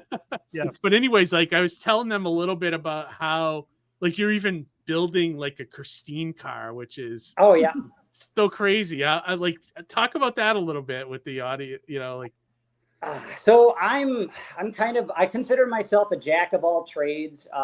Whatever I take a fascination in, I go down the rabbit hole on. And I want to say about 5 or 6 years ago, I became a car guy. My first real passion car, I drive a 1992 Cadillac hearse. No, is that used or as well? Is it a used car? Yes, it was a used car. It came from a funeral home down in, I believe, West Virginia, but I got it from a gentleman out of Kentucky. I took a one-way flight to his house. After I trusted him, he picked me up from the airport. Stranger I'd never met. Nicest guy in the world. He's actually totally in our circle of people that like indie comics, and he paints figurines. Very cool guy. Wow, cool. Nice. Yeah. So anyway, I drove that car 12 hours home without knowing whether or not it would make it or not. We made her home with a few bumps along the way. When do you drive that? Is that your summer car, or when you drive that car? Yes. So I am from the Midwest, Wisconsin. We are thick in the Rust Belt. If you care about anything you drive, you have to park it inside and not touch it during the winters. You wait until those April showers have washed the roads clean. Otherwise, the rust is just like termites up here. You got to have your winter beater, we call it, your day-to-day driver that we. By the way, I'm not too loud, am I? No, you're perfect. No, you're great. perfect. Okay. Yep. But yeah, so I could talk cars all night. Christine, that's been a passion project. I'm building one out of a 1957. Christine's a 58. But yeah, it's been a learning step along the way. Quick short story on that. I drove it home from just above Detroit, Michigan. It had sat buried up to the rockers in dirt for 20 years, but that guy got it running. We didn't know if it would make it home or not. Wow. Oh my God. That's and I amazing. swear we filled up the oil more than we filled up the gas tank coming home. Wow. What's the end game on Christine? Do you want to take it to shows, or what's your? I've got okay. So full disclosure, I got lucky and I have 2 of them. Oh, you have 2 of them. I didn't know that. Okay. Yeah. So are you kind of like strip mining one for parts, that kind of thing, or? Well, I do have a parts car, so I guess you could say I have 3. Okay. Wow. Okay. I brought it home. I made friends with a really friendly fellow car guy, and all these old timers. They kind of know, the neighbor down the road's got one rotting away out in his field. So he'd point me to the direction of the parts car. I snagged that, and I've been building one, but I found a perfect done one that I bought from a very kind gentleman about 3 hours south of me. The nicest fellow in the world. He was very sad to let the car go, but it was a once in a lifetime opportunity. I had to snag it. That is going to be my summertime show car, but the one that I've been building, I want to turn into a daily driver. Okay. Mm-hmm. Summertime daily. Dude. Yeah. Yeah. Dude, that's wild. Very cool. Now, is that your favorite horror movie of all time, or is it like one of the definitely top 10? top 3? Definitely top 3. Okay. Yeah. Nice. And the other ones change based on, your mood of that day. Do you have a favorite horror monster, or? Oh, sorry. Go ahead, Harry. Well, it might be cliche at this point, but I absolutely love John Carpenter's The Thing. Yes. Yeah, that's a great one. Yeah, I don't think there's nothing cliched about that. Well, it's the perfect psychological thriller, and on top of that, the gore effects are just timeless. Oh yeah, absolutely. I found I want to show this. Well, the other thing about The Thing is that not only is the alien the monster, man is the monster. Mm-hmm. Right. This so is a little bit of both. Picture from with the hearse and Christine. Cool. Now it's come further than that, right? Like this is an earlier. So right now the car actually looks in less good shape because the entire front clip is taken off. I've had to take the engine out. It had to essentially get rebuilt because it was burning oil so thickly. Okay. So I'll be putting that back together and putting it back together. My long-term goal is in a year or 2, I would like to take that car all the way along Route 66 to California and back to kind of celebrate, just the American history of that road. Yeah, yeah. Mm-hmm. Does the phone booth work? Stories on that road too. What's that? Yeah. Does the phone booth work? Oh, so I'm sure Keith told you about my phone booth that I've got for my Bill and Ted cosplay. No, I didn't know. I didn't know that was for that. That's awesome. So, I'm a total movie nerd. Just everything, Several years back, I built that phone booth. I'm a carpenter, and you built that? Wow. Yeah, it's all built out of wood. Oh, cool. Yeah, I like working with my hands, so I'm often making different sculptures and props just to satisfy that artistic itch I have. When I'm not illustrating, I'm building something. And it's normally not something traditional like a building. It's like some big prop that's going to take up a huge corner of my room, I'm going to try to find that picture where you actually cosplayed as Christine, too. That thing was epic, yeah. Yeah. Built that out of wood. I think right here. Hang on, he actually cosplayed as Christine too, which is car? Incredible. Transformer. Right here. It's he built like the car to isn't that awesome? And then he cosplayed as the kid from Christine. That's brilliant. That is Isn't that amazing. awesome? Didn't you win you won a cosplay award for that, didn't you? Yeah, Sven Gulli awarded me best in show. Gulli, I know. Another crazy, isn't it? If you can find another picture of that from the front, the high beams light right up. Do they really? So All right, cool. let me see if I can Lights do work that. too. Let me look while we're talking here, and That's too cool. I love to see that you're so inspired by what you love, and it drives your creativity.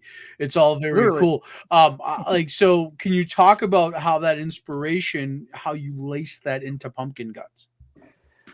So when you have an obsession with something, you kind of want to tip your hat or pay tribute to everything that you love in life. I mean, we wouldn't write superhero comics if we didn't first love superheroes, right? Yeah, that's true. So Pumpkin Guts is kind of my tribute to like the entire history of horror. Like I love everything from the silent films in the black and white era, all the classic monsters, working your way up through the 1950s monster B movies, and then, on up to the 80s splatter films and onwards. So essentially, when you're doing this, you have to kind of create a sort of original content while paying tribute to, existing properties from the days of old. Oh, that's Lisa Wilcox next to me. She's the from Nightmare on Elm Street, right? Yep, part 4. Wait, is that Super Mega? Is that Super Mega Fest? Oh no, this is at Cryptic Con, Minnesota. Oh, okay, gotcha. But look at you get the lights. That's awesome, dude. It came out really good. Amazing. Cool. Yeah. But anyways, yeah, go ahead. I didn't mean to interrupt the thought process there. Oh, you're all good. So like, it was a learning process. I started drawing that book when I was a teenager, like fresh out of high school. So, originally it's like, oh, I want to draw this person to look like that person. And then like a couple of years later, you're like, oh, I can't draw the Frankenstein monster the way I know the Frankenstein monster to be, because the flat top and the green skin and the bolts on the neck is like, that's trademark, that's copywritten. You can't do that. Universal come after you. So you need to like a creative way, like how can I do the Frankenstein monster that honors Mary Shelley's work, honors all the cinema that have come before it, but somewhat be original and still, recognizable. Robert De Niro. Oh my God.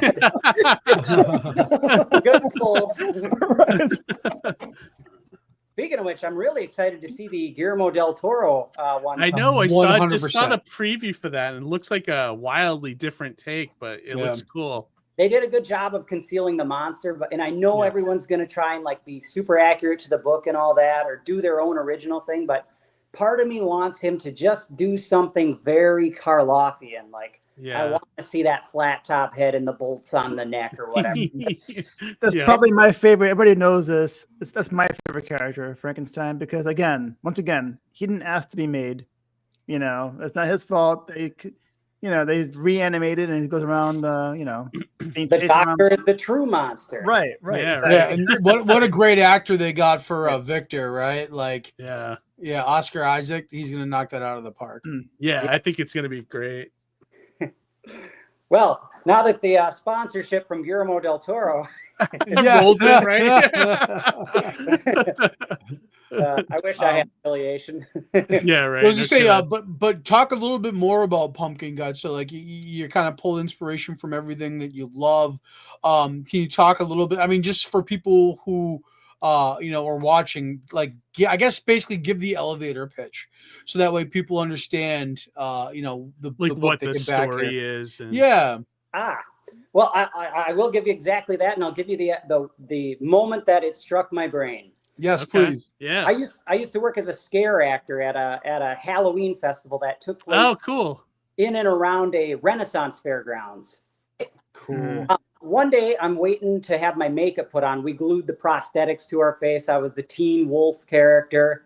And I'm standing outside the makeup tent, just staring at all the onlookers walking in. And the first part of the day, the fair was very family friendly. But after like 7 o'clock, all the scary stuff came out and it was very adult oriented. It got gory. It was pretty brutal.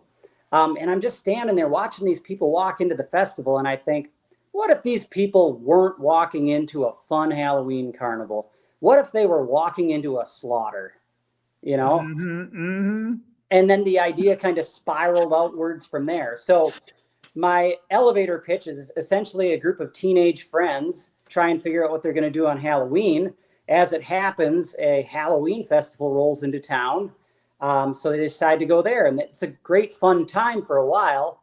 But without getting too much into it, essentially an ancient evil sorcerer tied to Halloween's past shows up and transforms all of the costumed actors and guests into the monsters that they're dressed as, and kind of creates this army.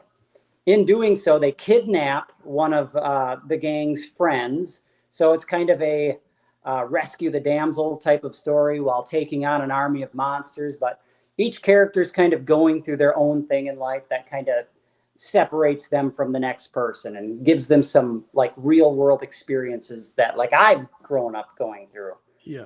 That's a very Nightmare on Elm Street 3 of you. Oh yeah. Warriors was a huge inspiration. I love that. Yeah. And we talked earlier too, before you came on, about like Hellfest. Like, you've ever seen that movie where it's like someone that goes to like one of these events and just killing people, but everyone thinks it's part of the show. And like, you know, I remember when I first saw the trailer to Hellfest, like part of my heart sank because I thought like that setting was like going to be this. Yeah. It's going to be your story. Yeah. But as it's been said, The Simpsons did it. So really, right. You can't do anything completely original. Even Shakespeare is the world's greatest plagiarizer. Yeah. 100%. I like that. Dude. Well, so that's the other thing too. Is I'm happy because I was even talking on this show before about how that movie Electric State completely made me not want to do a story I wanted to tell. But I'm glad to see that even though you saw something that was like-minded out there, you persevered beyond that as a creator and you pushed through with what your heart told you, which was awesome. Perseverance. Are you gonna do that, Johnny? I want you to do that. No. My story's dead. Come on, man. My story's dead. My story. I got better things to write right now. Maybe I'll boomerang back. All right, cool. But yeah, no, I was telling these guys like 10 years to make this thing, or even longer. You said 13? I started in like, I think it was November or December of 2012 illustrating it. Wow. But then you go through college and things get pushed to the back burner. Yeah, right. Behind the stove. So you switched over. You used to be like digital, then you went more traditional work. Like when did that and why did that happen? Yeah. So I mean, I appreciate the traditional. I'm an artist. I've always drawn by hand, always. But and because of once I got into my graphic design type work, I combine it too. But then I don't like the fact that there's no original artwork when you do digital work. I like the hand drawn stuff, the hand-drawn, hand-painted stuff. So, but anyway, I'm sorry. So first year in college, when I started illustrating, I was talking to an art professor, and they recommended drawing on Illustrator because they figured it would look a little bit more professional. So that's kind of what I went with, starting with that there. But I found it very restrictive. It felt very, very light boxed, It works for a part of the story, but I thought, you know what? I want to do this traditionally. I want to draw pencil and ink like I have my whole life. It's also better though, like when you do it that way, because you have that art available. Like, you could sell it, you could, keep it, you know what I mean? Like you have it like a physical thing. Like, you know what I mean? Whereas digital, it's like one bad hard drive and that's all gone, you know what I mean? So can you just imagine? Yeah. It's a good thing I backed stuff up along the way because there have been hard drive crashes. But fortunately, I believe it. On this flash drive buried in the back of my closet, Yep. Yeah, same. But yeah, so there's a moment in the story where everything kind of gets a little magical, for the lack of best expression. And I figured at that turning point, when things kind of go awry, I think that's when it should shift into these traditional inks because they feel a little bit more fluid. They feel a little bit more expressive. It didn't, it no longer confined me, so I was free to like go nuts. Yeah, Yeah, absolutely. No, it's good, man. It's like I was telling these guys, good product. It's, fun to work on. It took me about a year to letter this thing. It was like crazy, like Thank you longest project ever. I'm eternally grateful. Your letters really make this look professional. It does pop. man. I was gonna say when Keith was showing the pages, it really adds a really nice touch to the. Keith, bring it up over there. The lettering is just beautiful. You did such a good job, and the artwork's great too. Yeah, I love the creatures you came up with, man. There's like a lot. I mean, I don't think there's one single archetype untouched in this book. Like you literally, I think, have every possible. I love that creature that could ever have been in a movie, comic, or a TV show. It's like, oh my god, really is Count Chocula in here? Well, I don't know if you count those. I don't know if you would count that one. But, I mean, there is vampires. I mean, if you look at that way, right? Yeah, there you go. Yeah, right. But yeah, just a great job with everything. It came out yeah, good, it's awesome. man. Looks pretty awesome. So I have to give some credit where it's due. The colors were done by my very good friend Andrew Waldy. He worked with me every step of the way, and like early on in the process, we were discussing how we wanted this book to look. And I said this book needs to drip in Halloween. So like his primary color palette are these rich oranges, royal purples, and like glowing greens. Yeah, that's perfect. And those are all like villain colors too, which helps add that ambiance to the horror, I think, Yeah. I mean, when you think of each holiday, they kind of have their colors. Yeah, they Easter is do. your pastels. Christmas is like red, white, green, sometimes blue.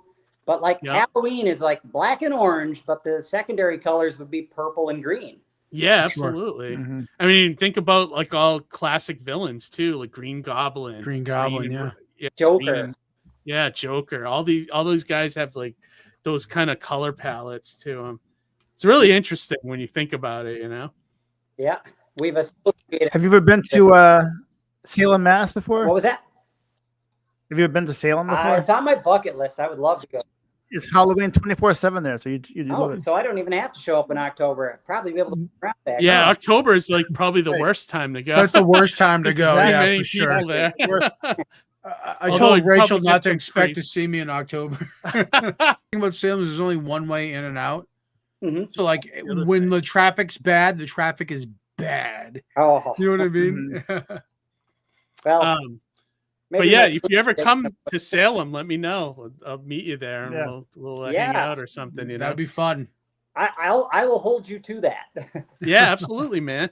Yeah, I want to go for a ride in the hearse. Yeah. Or Christine. I mean, the hearse floats. Cadillac suspension in that time. It's literally like a boat, and it's amazing. That big style. So when you take a turn, it feels like you're in a boat. Some parts of Salem. I learned to drive on a Grand Marquis. Okay, what year? So it was a 92, I believe. Square body. So it was a boat. Yeah. It was a bluntmobile, actually. I used to drive that thing around and smoke blunts after college, all around Boston. Like rolling around. Yeah, maybe at one point. Actually, that's not too far from reality. That's a great idea. A bluntmobile. A blunt, like a giant. James Bob already did it, but no. But I mean, a mobile that's in the shape of a blunt. Oh yeah, they really? did that already. Sorry, I missed the reference. I'm thinking of the like the Oscar Mayer Wiener mobile, like that kind of thing. Oh yeah. Let me put the link to your Kickstarter in the chat here, so if anybody in the audience wants to check it out. Yeah, this looks like a real awesome book, man. It's $60 for like a 300 page. Is it? Yeah, 300 plus pages, right? For 304. I mean, some of that's your introduction and your like extras, kind of behind the scenes stuff. Yeah. So timing wise, how did you end up doing it? Having this book this time of year and not closer to Halloween. Like, how did that? Well, I kind of just want to get it out into the world, and with every it probably would hit by Halloween, right? You'll probably be fulfilling around Halloween, or Well, yeah, technically the release date is Halloween, but I think if everything goes well, I should have the books out or in print at my house sometime middle or end of August. So then I can start fulfilling. Oh, perfect. Yeah, that's good. Yeah, absolutely. Yeah, dude, that's awesome. I mean, I love that you got this done. You know, like seeing a long project like that kind of come to an end. You must have like a sense of accomplishment, you know, or like it has been. I mean, that long. You know, it's at this point, it's my life's endeavor.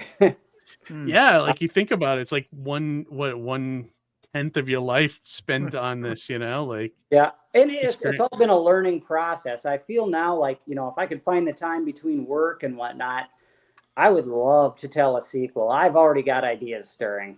Really? Okay. Doesn't that stink though? How work is in the way of things. Oh my God! Yeah. Like, so true. It's so true. It's like the one thing holding everybody back from doing their creative projects, you know. Right. Well, I mean, it's something's got to help pay for the projects, right? Oh, exactly. That's the problem, you know. Like that's what you use your money for, that you work for, you know. At least I do, yeah. When I was really hitting it hard, and this is advice for any comic creators out there, find a seasonal job that you can milk, like a seasonal job that you can work hard on, put every penny away. That's what I did. I'd work from May until the beginning of October at a summer seasonal job.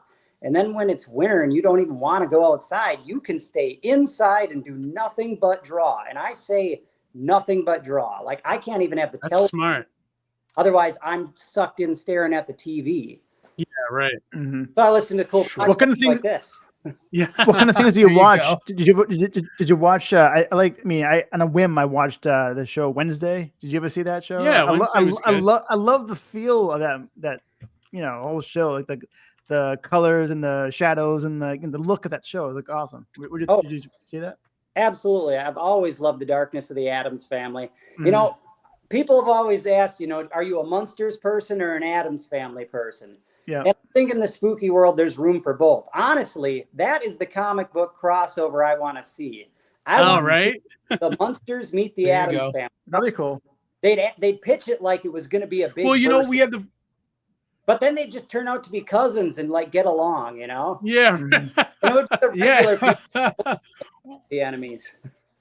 Well, the beauty of that meetup, because I've actually thought about that through, because you look at the way the Munsters were, right?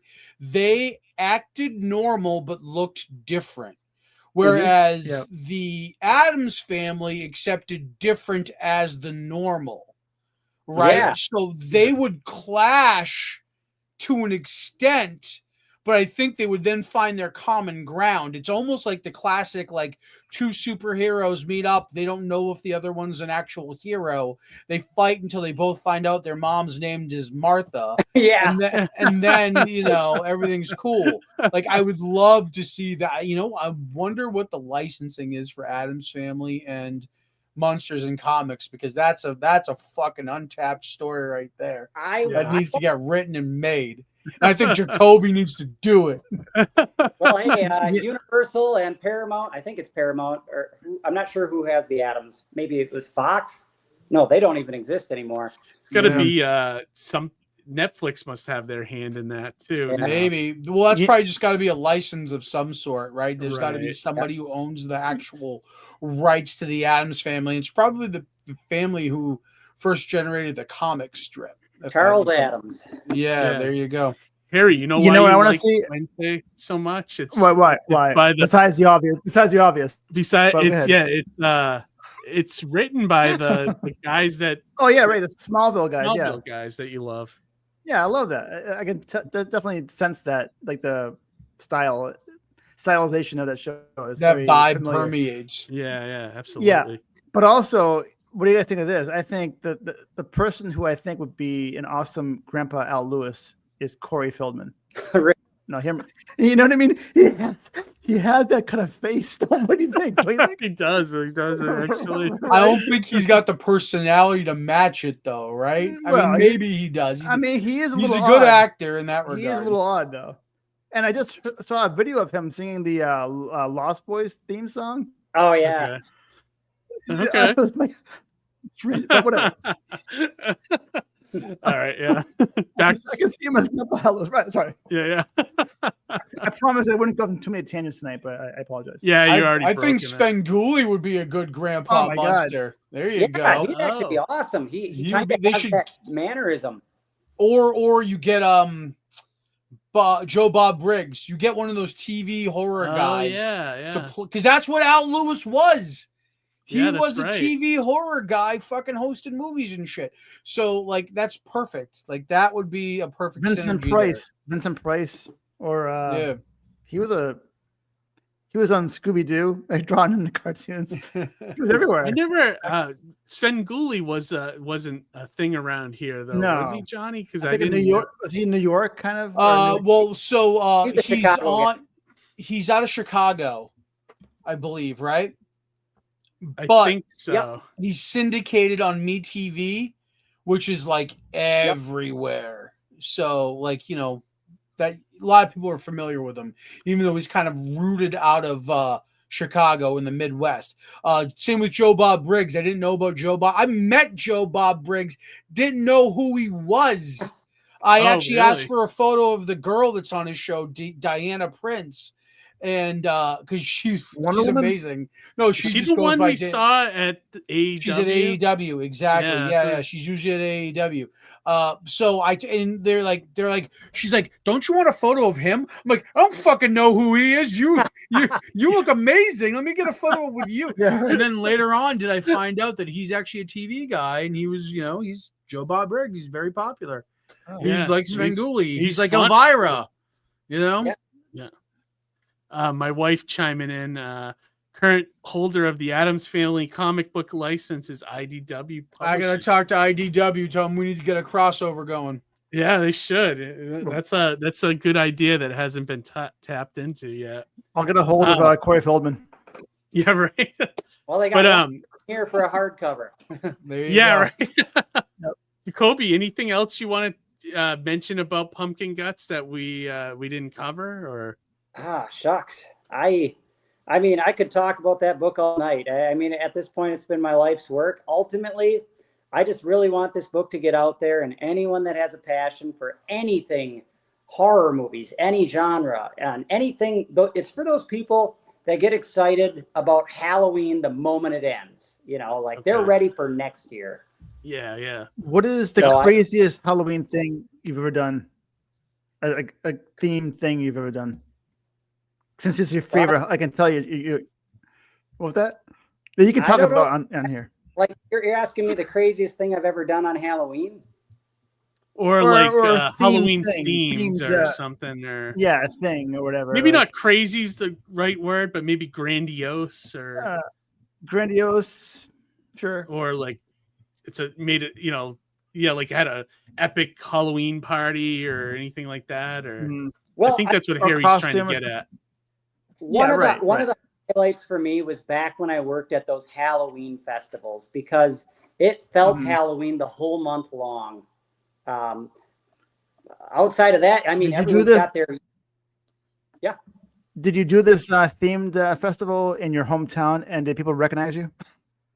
I did it in my hometown. Well, actually, I was part of a smaller town outside of what's now my hometown. Yeah. With the makeup on, not a lot of people recognized me, but anyone that knew I was playing the character did.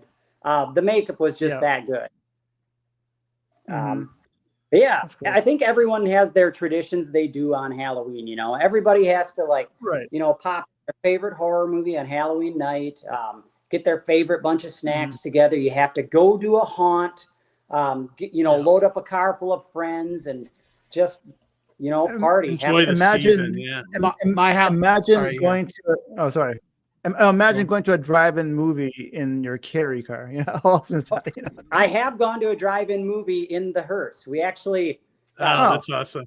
To kind of bring it full circle, me and my girlfriend went as Gomez and Morticia, and we won both the spooky contest and the costume contest. Nice. That's awesome. That's awesome. Yep. Always love wearing.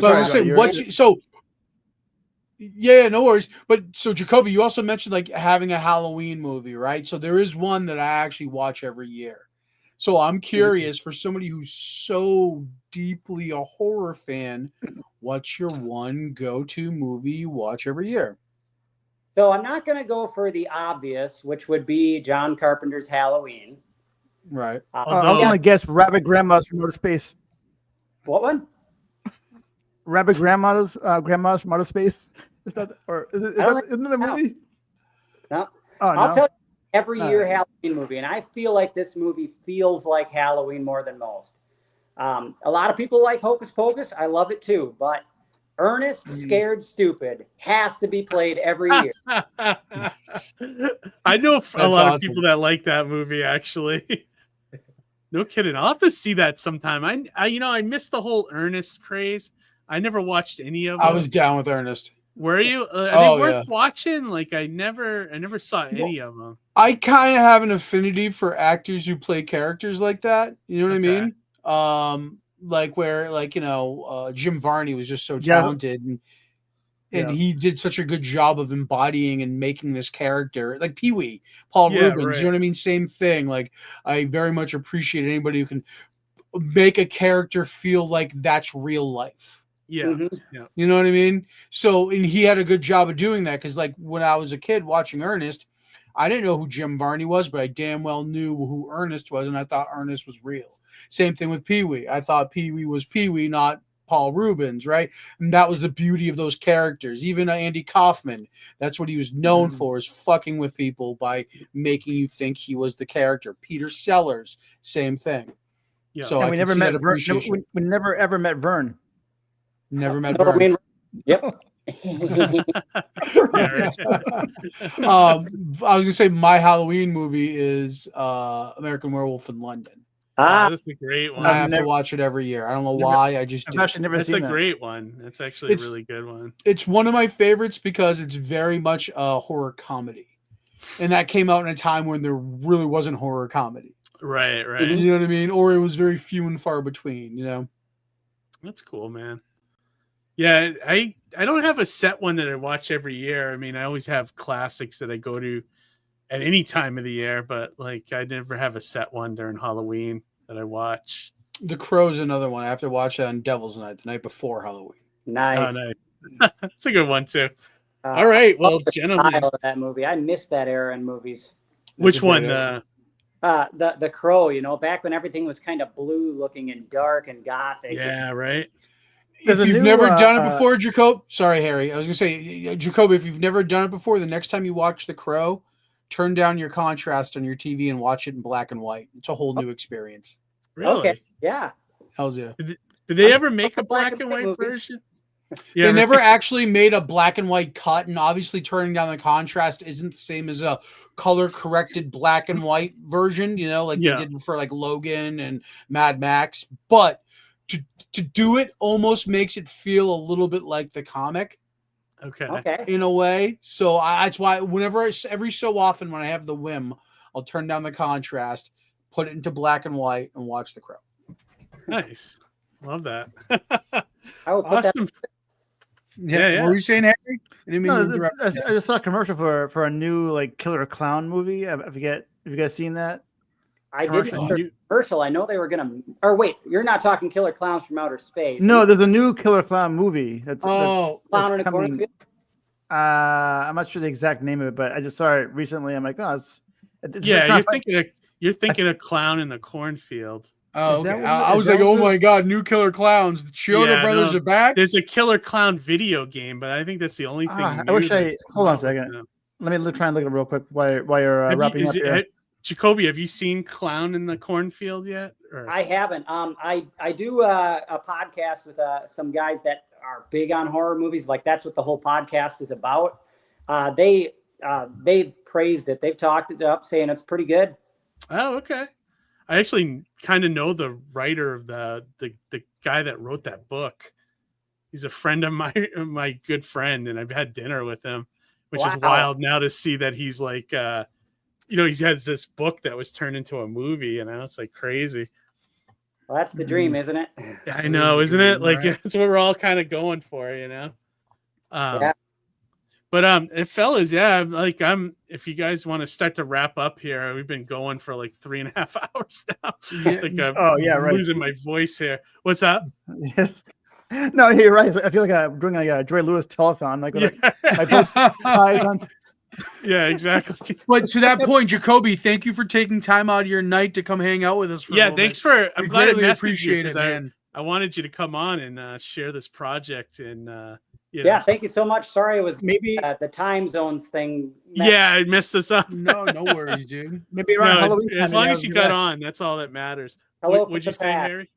Maybe around Halloween time, we can have you back if you. I don't know, just talk Halloween movies or whatnot. I don't know. That would be fun. Give it out. I'd love to. That'd be or cool. Halloween comics maybe or something. We could. That'd be cool. Yeah, I got a good handful. Yep. Mm-hmm. Yeah, it's cool. That'd be nice. Cool. All right. Well, then, anything else, Jacoby? Any social media you want to shout out where you're at, or the podcast that you're part of? I'm kind of a grandpa when it comes to technology. I have Facebook. I have Instagram. That's really about it. It's just my name, Jacoby Matott on Instagram. Okay. Yeah, I should really work on my social media presence. Well, it's kind of refreshing that you're not. It hasn't hindered you at all by a lot of people, Yeah. All right. So follow Jacoby on Facebook or Instagram, and definitely check out the link for Pumpkin Guts. It's in the body of the description of this video. If you're watching this tomorrow or later this week, and check it out. If you're a Halloween person, I think you'll love this book. And also, I lettered it, so you'd be supporting me in a roundabout way as well. So.